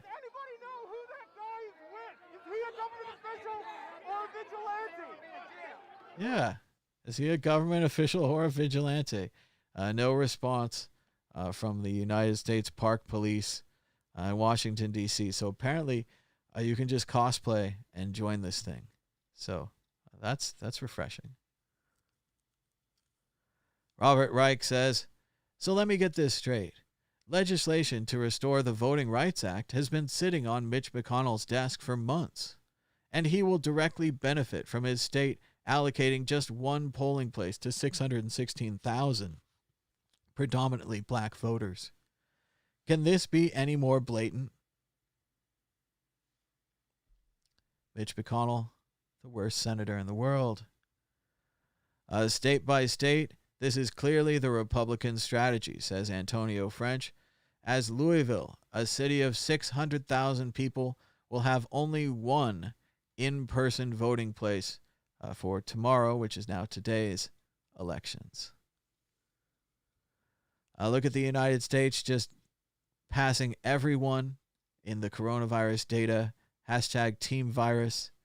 We're really doing a great job spreading this and killing human beings. New confirmed cases by day. Look at Arizona, all the way out ahead of all the other states. Almost 350 new daily confirmed cases in Arizona. Look at Texas starting their climb upward, chasing Arizona. Around 150 confirmed new cases a day in Texas. And overall, we just have that upward curve of a virus. We're just curving up. So don't worry about it. Pay no mind. I'm sure it won't affect you. Trump continues to repeat on Twitter saying, cases going up in the U.S. because we're testing far more than any other country and ever expanding. With smaller testing, we would show fewer cases. And King Kobe Crypto Combane writes, honestly, I'm shocked that he's sticking to this line. It must mean some people hear this and go, yeah, good point, mate. I feel better now. Trump has a room temperature IQ. Or maybe these people do. I don't know. Room temperature IQ I thought was hilarious. About 70 seems about right, yeah. Maybe 80. The faster a country required masks, the fewer coronavirus deaths it had. It wasn't just by a few percent. It was 100 times less mortality. The countries that introduced masks from the beginning of their outbreak have hardly had any deaths. It's amazing.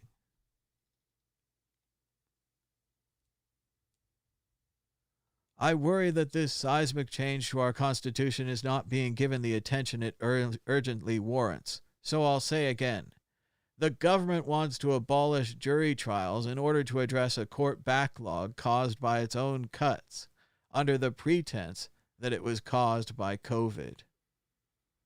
This is a very disturbing rumor, if true, the abolishment of jury trials.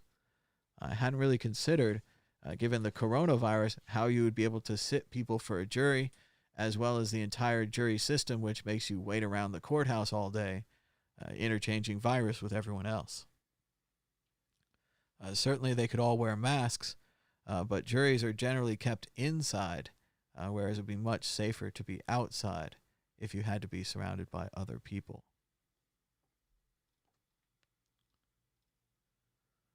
Over 1 million Americans could die of coronavirus if we stay on this path. And Dodo Bird is tweeting about statues. Call me a worrier, but I've never quite understood how having no vaccine, no treatment, no universal commitment to mask wearing and social distancing, and no national leadership on coronavirus could lead to any kind of successful reopening, phased or otherwise. And that's what we've been saying right here on this show for weeks and weeks and weeks.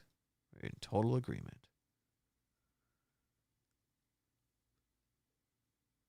Craig Thomas writes, how is Trump not in jail, much less still president, after Trump confirming that he slowed coronavirus testing because it looked bad for him? Americans got sick and died because of this fraud and negligence. Trump belongs in prison for the rest of his life. Not joking.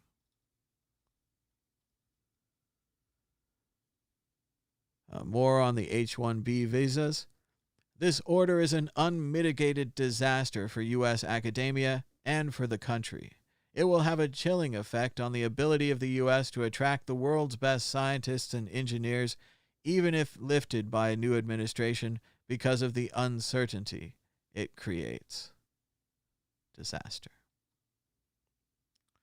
Sir Humphrey Appleby from the fantastic television show Yes, Minister, they should all go watch, says, statistics? You can prove anything with statistics, even the truth. And your image of the day is Arctic temperatures in Siberia. On June 19th, the temperature reached 45 degrees Celsius at several locations in the Arctic Circle. An amazing amount of heat currently going on in Siberia. This is a big problem. 45C, 45C, 45C, 45C, James Murray writes over and over again. Actually, take a second to think about that. 45C in the Arctic Circle. That's well over 100 degrees in the Fahrenheit system. Maybe even 108 or 110. It's almost as hot in the Arctic Circle as it is in Las Vegas. That's for you to understand what's happening to our world.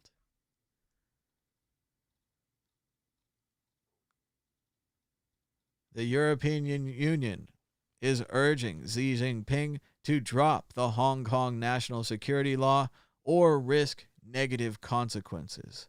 China was also pressured on climate issues while Xi emphasized China is not a rival but a partner. The European Union is doing the right thing here. It would be great if the United States joined them and attempted to protect Hong Kong. But I don't think it's going to happen with this president. The coronavirus spread in the United States is absolutely unnecessary pain, grief, and despair. And we're just getting started. Sad. All day yesterday, White House officials said President Trump was asking for slower testing was a joke. Now the president is on Twitter, in words, arguing in favor of less testing. There it is again. We read it a minute ago, but still just unbelievable. He's doubled and tripled down on this. Cases are going up in the U.S. because we are testing far more than any other country and ever expanding. With smaller testing, we would show fewer cases. By that logic, this rock keeps tigers away. Do you see any tigers around here? This rock is magical. Lisa, I would like to buy your rock. It's amazing. Can't believe this. Pandemic is getting worse, and it's particularly thanks to these 3 states. I wonders which ones it'll be. Arizona, Florida, and Texas, all of whom opened far too soon, opened against the even flimsy guidelines that we had at the time, and said that they didn't care. They're leading the 7-day average. Look at all the hard work that New York and New Jersey had to do to get rid of their virus. And now Arizona and Florida and Texas. They're climbing in the rates of positive tests. They're climbing in the 7-day average by groups. They're going in a big S curve right here. That means this is starting to hit the straight up part of the S curve. It's going to look like an S in the end. You can see an early S, a curve right here that could have gone S, that curved down, and then now is curving back up. When we look at this curve zoomed out enough, the whole thing will look like an S. This little middle part will just be over and then back up. It's crazy. I can't believe we're doing this. If you agree with suspending the H-1B visas, you should look for alternatives to your iPhone, your iPad, your MacBook, your constant Google searches, and your daily Amazon purchases, because all these things are likely built by immigrants who come to America on the H-1B visas, experts in computer science and other fields that we're all losing right now because we're being lied to by the virus, because he says the virus means we have to lose all these brains. Unbelievable, short-sighted, and just only because they just don't like immigrants. That's really what this is. And it's been this way the whole time. Max Kaiser writes, hundreds of altcoins were launched claiming to be faster than Bitcoin. Fast forward to 2020. The world wakes up to Bitcoin's ultimate use case as Gold 2.0 and not as a payments rail. Those hundreds of coins, hard forks, bitch, slowly dying in zombie land, more useless than ever. 122,000 Americans are dead in 4 months. Trump's solution is to hide the problem, ensuring more unnecessary deaths. He, everyone around him, need to face hearings for his mishandling of the pandemic. His GOP enablers need to be shown the door. 133 days. Remember yesterday when Djokovic, the tennis player, had his own little tournament, and then he said, I feel fine, I'm going home. Well, it turns out tennis star Djokovic tests positive as well for the coronavirus, having taken part in a tennis exhibition series he organized in Serbia and Croatia. Djokovic is the 4th player to test positive for the virus after playing in those exhibitions. His wife also tested positive. So once again, players are risking their families, their lives. There was no reason for this. You didn't have to play tennis. And they're spreading it around. Hashtag Team Virus. And I wonder if he's still going to be the top-ranked tennis star. I wonder if the coronavirus will cause long-term damage to his lungs and other system, ruining his career. I wonder if he risked his entire career for this exhibition series that he organized. Mistake. Big mistake. Dow futures dropped sharply 340 points after White House trade advisor Peter Navarro said the China trade deal is over because of how China informed the U.S. about coronavirus. However, as we all know, the market opened up 200 points anyway, despite the destruction of the China trade deal, despite the second wave or continued first wave of the coronavirus, despite everything that's going on, the market just keeps going up. We'll see how long that can last. 2 concierge employees at the Cosmopolitan in formerly fabulous Las Vegas tested positive for COVID-19. We predicted this. We said it was going to happen, and the reputation of Las Vegas as a tourist destination is being ruined by their inability to control the coronavirus. First of all, requiring masks in all casinos and hotels would be a great first step. Second of all, maybe reopening too fast was a mistake. Employees at 5 Las Vegas restaurants on and off the Strip test positive for coronavirus. The virus continues to spread in Las Vegas. Only 7 citizens in Taiwan have died from COVID-19. In the United States, 120,000. Maybe we should look at what they're doing to control the spread of COVID-19. They're wearing face coverings in public, temperature checks, washing hands, and doing safe social distancing. It's not too late to start. And Jim Cramer from Mad Money says, 23 million people. Face masks save them. I know they're uncomfortable and some say a sign of weakness. Taiwan is one of the strongest economies in the world now because of this. We will design that mask, challenging America to maybe design a better mask that Americans will wear. Maybe it could look like a pig's nose or an asshole. Germany imposes fresh lockdown after coronavirus outbreak at meat factory. Germany placed more than 360,000 people in the western state of North Rhine-Westphalia back into lockdown on Tuesday after the coronavirus outbreak at a meat factory. So it's not even over, even in Germany. Kramer said on the morning CNBC show this morning, he said, "We're not ready for this. We're not ready for the boarding up of America." And he was speaking about the end of malls, retail, and how landlords will allow empty buildings everywhere. Kramer said he hadn't been to the mall in 6 months. That would be 3 months of lockdown and 3 months before that, and that he really couldn't think of a reason that he would want to go there again. A big problem for mall and other indoor retail as more and more people just don't want to shop after the coronavirus. He also talked in detail that the landlords own these buildings, so it's not a problem for them to go without rent for a little while. So they're perfectly willing to board up all of the buildings, say, in downtown, and then to board up all of the malls. And Kramer doesn't know if we're ready for this. Psychically, it could take a hit. It could be bad. You know, the opposite of good.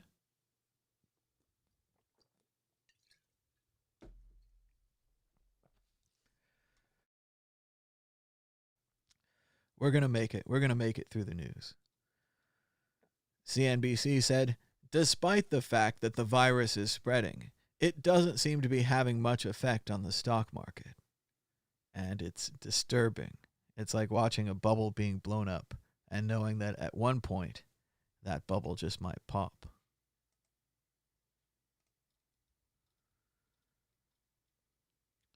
And shout out to Michael Del Castillo at CoinDesk, writing about the pirate paper woman from yesterday.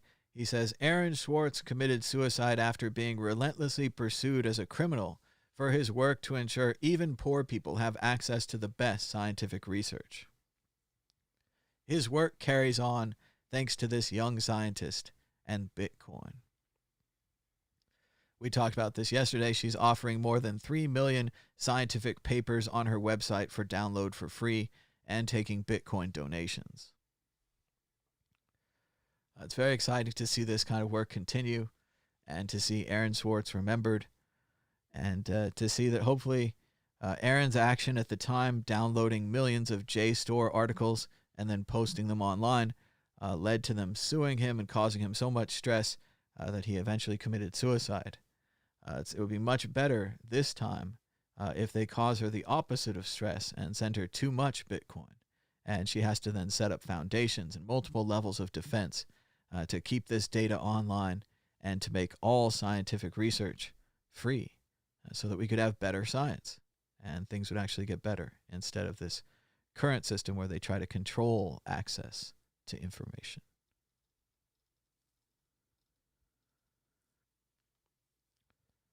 Anyone who thinks they can't wear a mask, Dr. Megan Ranney writes, I and my colleagues have worn masks 8 to 16 hours a day for months on end. They have not died, developed pneumonia, or developed the mythical CO2 poisoning as a result. In fact, they even ask for masks. So if doctors and nurses can wear a mask, so can you. Please wear a mask for the doctors and the nurses.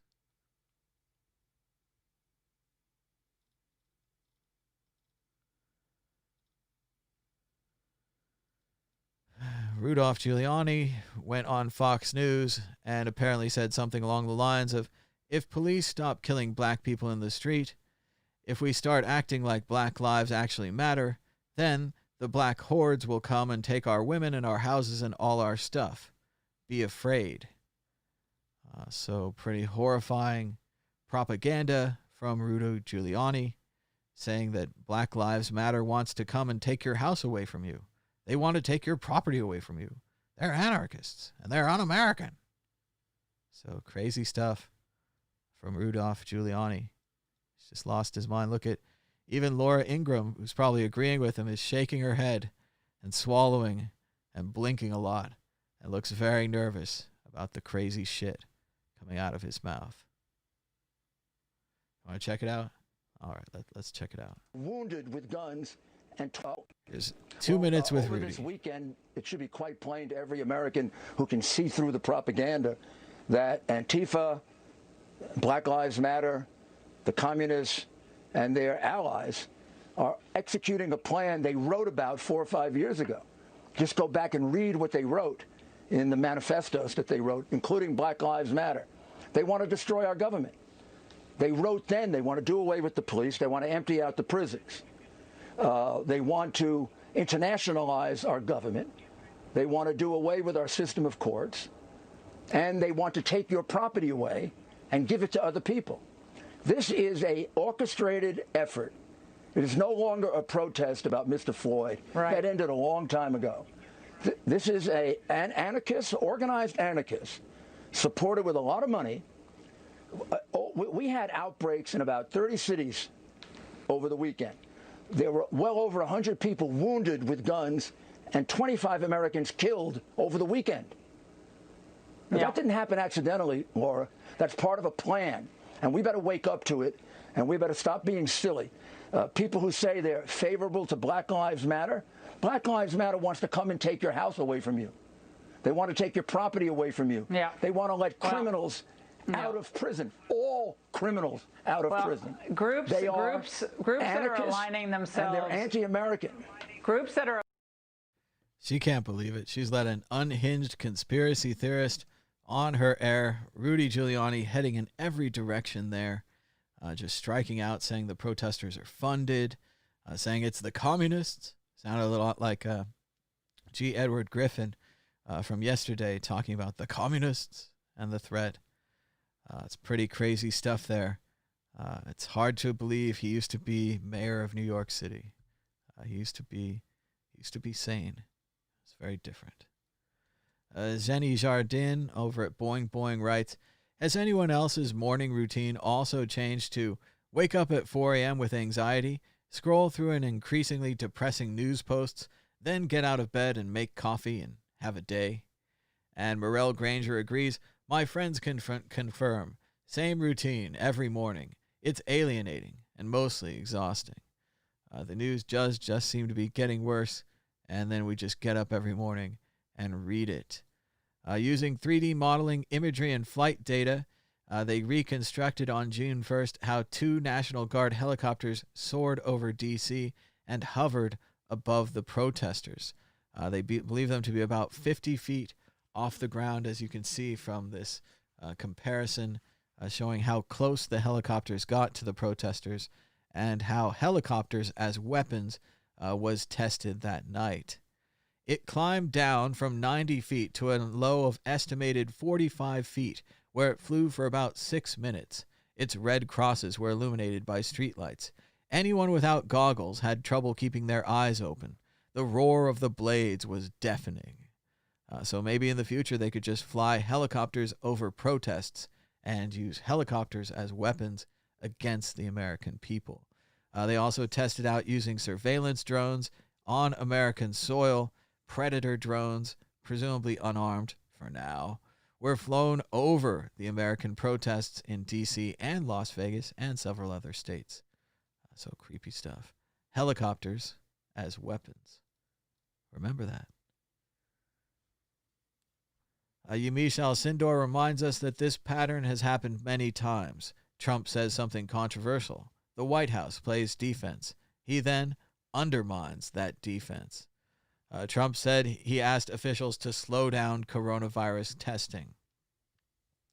White House aides, he was joking. Today, Trump says, I don't kid, and testing is a double-edged sword. Unbelievable. I think that people are more important than statues.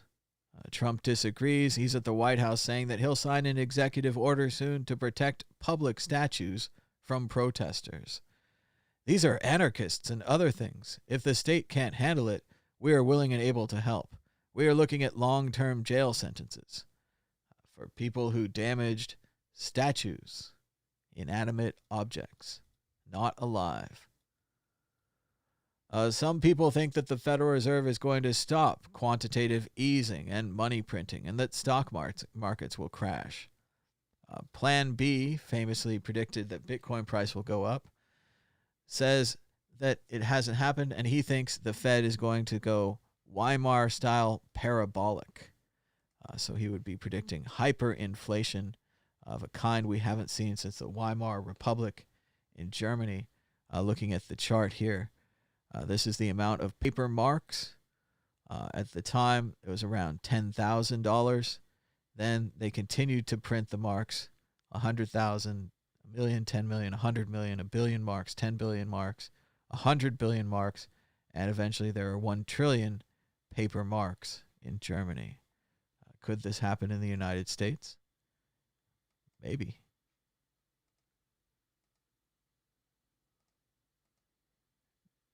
Too many windows open.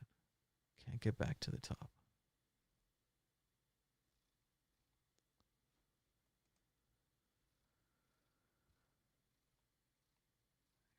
I thought we were almost through the news. We are not. There's more news. Hang in there. There's more news. Trump didn't just delay coronavirus testing. He committed fraud on the American people daily, at a constant, for months. Over 122,000 Americans dead and over 2.3 million cases. He should spend the rest of his life in prison. So should anyone else who's in on Coronagate. And I myself, at Mad Bitcoin, said, if proof is found that the president slowed testing in the United States, he should be immediately removed from office as a clear and present danger to the American people.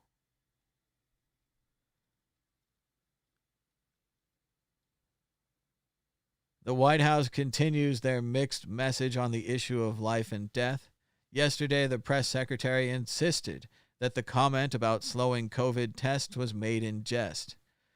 Joe St. George gave the president a chance to clarify remarks, and he appeared to double down. But senior administration officials tell Paula Reed of CBS that this order was never given. Story developing. China is taking full control of Hong Kong, and it will never be the same. That's the truth of the national security law, according to most people that James has spoken to recently.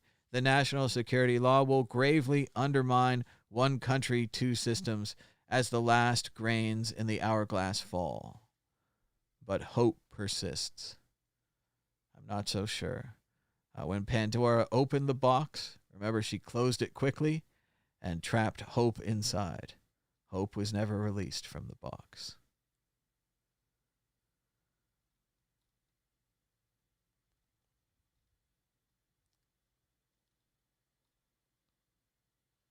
The House Judiciary is preparing to subpoena Attorney General Barr, likely to ask him about the Berman firing and the attempt to undermine the investigations of the Southern District of New York.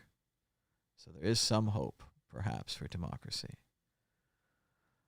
The hot week continues in Las Vegas and in Arizona, with Lake Havasu City reaching 112, 111, 110.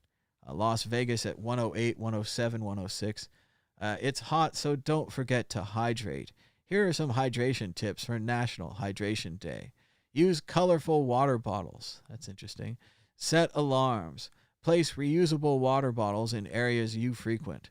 Spruce it up with lime, lemon, or mint. That does sound nice. I'd like some water.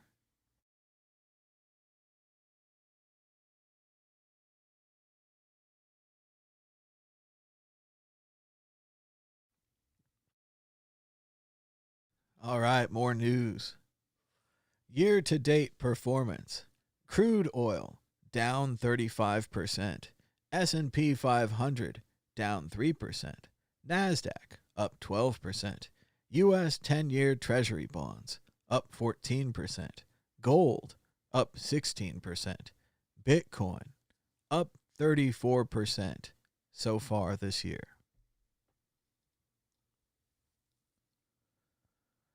Oh, this was pretty impressive. CNN anchor Brianna Kellar corners Trump campaign spokesperson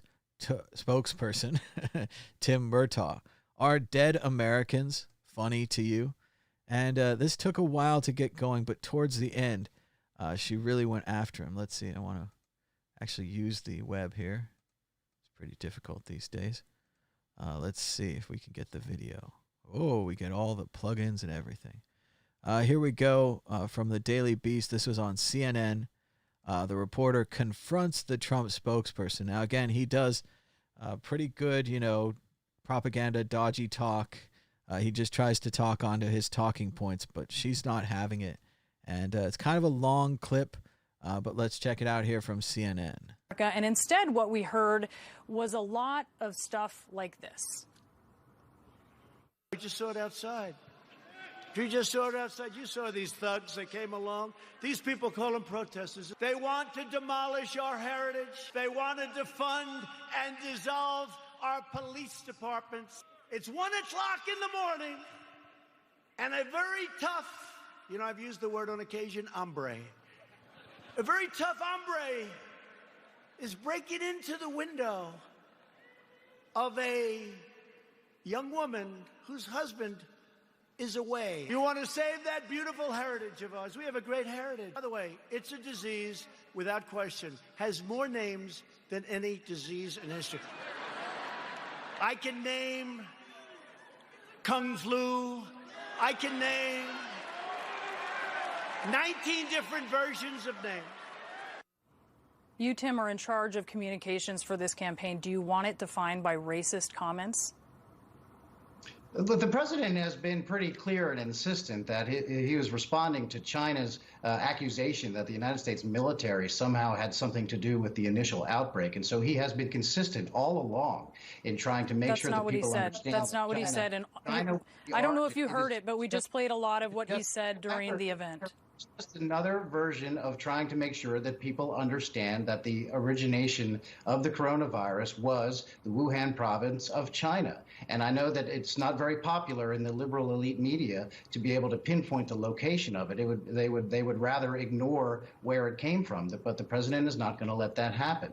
And with regard to the beginning of that clip that you played, you don't think, the CNN not think that it's disturbing to a lot of Americans that you have leading Democrats, leading people who have endorsed Joe Biden, calling for the defunding and the disbanding of police departments all across the United States? Who would answer the phone when you call 911? That's exactly the point that the president was trying to illustrate there. When he said Kung Flu?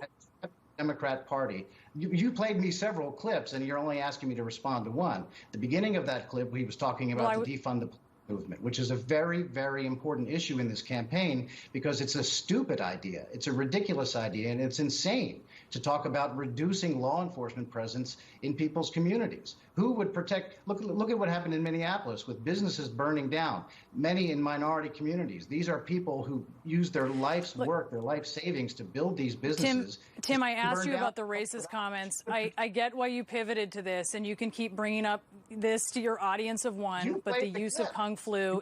Yes, or not. I asked you about the racist comments. You seized on, of course, the one thing, but I want you to know that, I mean, it's just a fact. It's a racist comment. I want to ask you about something the president said about coronavirus testing at this event. This was a very important thing that he said at this rally. Let's listen. Here's the bad part. When you do testing to that extent, you're going to find more people. You're going to find more cases. So I said to my people, slow the testing down, please. Is that true? He's asked for the testing to be slowed down? No, it's not. And as a matter of fact, the United States leads the world in testing. We've tested as a nation more than 25 million Americans and about a half million. So why is he saying that then? It was clearly, I understand that there's not much of a sense of humor at CNN Center, but the president was joking, trying to illustrate the point that when you do expand testing, you will naturally expand the number of positive cases that you detect. That is the very point he was making. And I'm not surprised that you're either unable or unwilling to understand that the president had a tongue-in-cheek remark there, but that's the point he was making. Well, I mean, Tim, 120,000 Americans dead and millions of Americans unemployed. I do not think that is funny. Do you think that is funny? He was trying to illustrate the point that when you expand testing in the manner that the United States has, in fact, in leading the world, you can often use ironic humor. Is it funny, Tim? Is it dead Americans, unemployed Americans? Is that funny to you? You can ask and re-ask the question 100 different ways. The point that the president and you won't was answer making, it, and there's a reason why. I am answering it. The president was illustrating the point that American testing has expanded to such lengths that we are now detecting more positive cases. It stands to reason. It stands to reason we will have more positive cases when you do more testing. That's just a fact. You are aware that the hospitalization numbers disprove what you were saying, that testing does not solely account for the numbers that we are seeing, including in Florida, a state that you just held up as a model, which it certainly is not. It is not funny that Americans are dying. It's not funny that they're unemployed. Tim Murtaugh, thank you for coming on. Bam! Oh, I want to watch that again. Hospitalization numbers disprove what you were saying, that testing does not solely account for the numbers that we are seeing, including in Florida, a state that you just held up as a model, which it certainly is not. It is not funny that Americans are dying. It's not funny that they're unemployed. Tim Murtaugh, thank you for coming on. It's not funny, Lebowski. We're not joking. We're not making with the funny stuff. Not talking about a guy who built the railroads here, Lebowski. So, yes. Great stuff. Trump administration campaign spokesperson. Do you think dead Americans are funny? Is it funny? Is it amusing? Does it look like a joke? Does it look like a clown to you? Am I some kind of clown here for your amusement? Our deaths? I remember the story about Shake Shack, how they allegedly poisoned police officers. It turns out that the cops made up the story. It was a complete fabrication. The officers didn't even get sick or go to the hospital. As Brittany Danielle writes, cops lie, kids. They lie on official reports. They lie about being in fear for their lives. They lie about seeing guns. They lie about knees on necks. They lie about folks resisting. They lie to the media. They lie at McDonald's. And they lie at Shake Shack. Something wrong with police in America. Now TV in Hong Kong was at one time considered one of the most independent broadcast newsrooms in Hong Kong. Its retiring head of news is being replaced with a TVBer closer to the liaison office. Said figure is bringing over other TVBers into management roles. TVB is widely referred to as CCTVB as China continues to take over Hong Kong. And we just watch it in slow motion. It's going to get bad. It's going to get real bad. The Lafayette Square statue of Andrew Jackson was built in part by an enslaved man named Philip Reed. Records show that Reed was purchased for $1,200 when he was quite a youth because of his evident talent. There are no known images of Philip Reed. That's what it was like to be a slave. And when you have no empathy, it's obvious to everyone else. A former baseball player for the San Francisco Giants, Aubrey Huff, writes, "I will no longer wear a mask inside any business. It's unconstitutional to enforce. Let's make this bullshit stop now. Who's with me? #TeamVirus. And Betsy Boys responded, "I will no longer drive sober on any road. It's unconstitutional to enforce. Let's make this bullshit stop now. Who's with me?"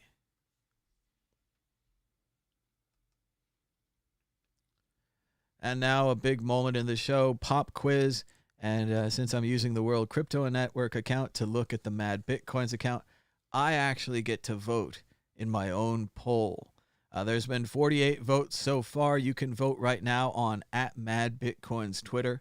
But I thought of this morning. What would you rather go to? Jurassic Park or space? And this might be a real consideration in the next 5 years. Scientists said that they will be able to recreate dinosaurs, giving us an opportunity to actually go to Jurassic Park and see real-life dinosaurs. Presumably nothing bad happens and everything is safe at the park. Let's just assume that. On the other hand, you have Elon Musk and others offering the opportunity for space tourism. You would go out of the atmosphere. You would float weightless. You'd be able to look out the window and see space. More importantly, you could also brag to all your friends when you get back. I went to space. That's a little Howard Wolowitz there, but I could very much see myself reminding people pretty often that I had gone to space, although going to space as a tourist isn't quite as heroic as going as an astronaut or a scientist or even an employee of SpaceX on a mission to Mars. But maybe as Bitcoiners, we'll have the choice of where we can go. In maybe 5 years, we could go to Jurassic Park or we could go to space. So it's a very important question. You have to vote. You only get to choose one. None of this, I would go to both. That's not answering the question. I'm going to Jurassic Park. Going to space is pretty cool. You get to float weightless. You could see space, but again, space is empty. There's nothing there. Jurassic Park, theoretically, even if they just had a brontosaurus, you could see the brontosaurus walk. You could see it eat. You could see how its mouth moved. I mean, you could see what plants it likes. You could see it poop. I don't know. There's all kinds of incredible things that we've only seen in movies like Jurassic Park, and we've only imagined about dinosaurs and other extinct animals that you could actually see. I could likely just see this on video. Maybe Bitcoin would let me actually go there. But I'm voting Jurassic Park. Let's see how it's going. And I tell you, previously Jurassic Park was leading in this poll. Then space took back a strong lead. So I'm expecting space 70-30. I'm expecting a big result for space here, but I'm going Jurassic Park. Oh, 65-34%. Space is leading Jurassic Park. Let me know in the comments or on the poll, why would you choose space over Jurassic Park? Have I made a mistake here? Let me know why. And I don't know if we have time for this, but Barry Silbert writes, the Berkshire Hathaway website is so baller. And I don't know whether he's being sarcastic or not. We really have to think about this website. This is Berkshire Hathaway. This is Warren Buffett's company. They invested in Coca-Cola other stocks like that. They're not big into technology. They're not big into Bitcoin. So it's a totally simple HTML 1.0 type web page. It's got horizontal rules. Those are bracket HR right there. It's got a LI, a lot of LIs. This is a list here. This is another list. There's a couple of columns, and then there's a great ad for Geico in the center of the page. Very effective, even though it's very plain looking, practically a paper resume web page here. And it says at the bottom, if you have any comments about our web, capitalized, page, you can write us at the address shown above. However, due to the limited number of personnel in our corporate office, we will be unable to provide a direct response. So they just don't care. They don't care about your web page. Yet at the same time, it says right here that this letter to shareholders was updated February 22nd, 2020. So this web page is still being maintained. This is their active choice of web page. Yeah, it's all basic flat HTML files. Probably doesn't have any PHP or anything. It's a statement, isn't it? In some ways, it's a statement against technology. In some ways, it's a statement for minimalism, and also that maybe they're sticking to their core competencies, right? They're not trying to make you think that they're great at web pages by hiring some web page guy to come in and make their web page. They're making you think that they're great at investments, right? And maybe at looking at the details and not focusing on a bunch of nonsense. I don't know. It's a very interesting web page. I think it's good and bad, but I'm not sure if Barry was making fun of it or not. But it's interesting to really think about there. BerkshireHathaway.com. Check it out. What do you think about Warren Buffett's webpage?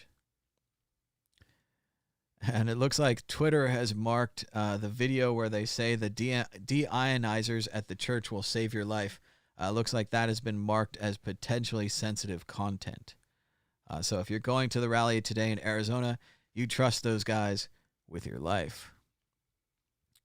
This morning, the NASDAQ opened at an all-time high, and the Dow Jones Industrial Average jumped more than 200 points, despite the resurgence of the coronavirus in the United States and the problems with the Chinese trade deal announced by President Trump's advisor, Peter Navarro.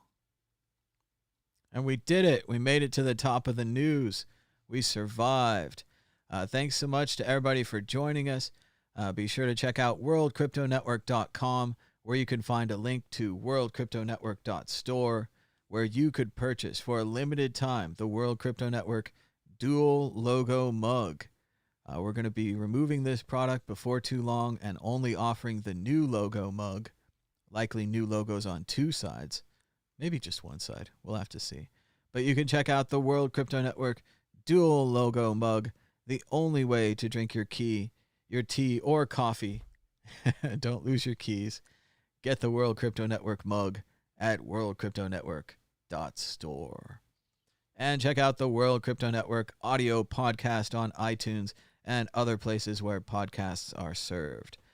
It's up to date, but now I just did another show, so I have to make it up to date again. The price of Bitcoin is up 0.71% in the last 24 hours, with a last of 9,671, a high of 9,795, and a low of 9,558. That's $1 for 10,338 Satoshis. Volume was pretty high for a weekday on Tuesday, with 3,836 Bitcoins changing hands, on its way perhaps to 4,000 for the day. Market continues to lean long, with 80% heading that direction. Bitcoin dominance was at 65.55%. Be sure to give us a thumbs up and a share. Subscribe down below. Hit the bell for notifications. Shout out to our one viewer on Facebook. We broadcast to Facebook, World Crypto Network Twitter, Mad Bitcoins Twitter, and YouTube, all at the same time, thanks to Restream.io. So you can check us out on all those platforms. Most of the chat happens on YouTube, so if you want to do the live chat, check us out on YouTube at World Crypto Network and subscribe. Check out the comments on YouTube as well. The other systems don't seem to have as many comments. you could always reply to the tweet or reply to the Facebook post or share it with your friends if you want to help us spread more on those new platforms. I'm always hoping that there'll be less news, but I just keep retweeting things, and things in the world keep happening, so I have to keep talking about them. So thanks so much for joining us. Until next time, bye-bye.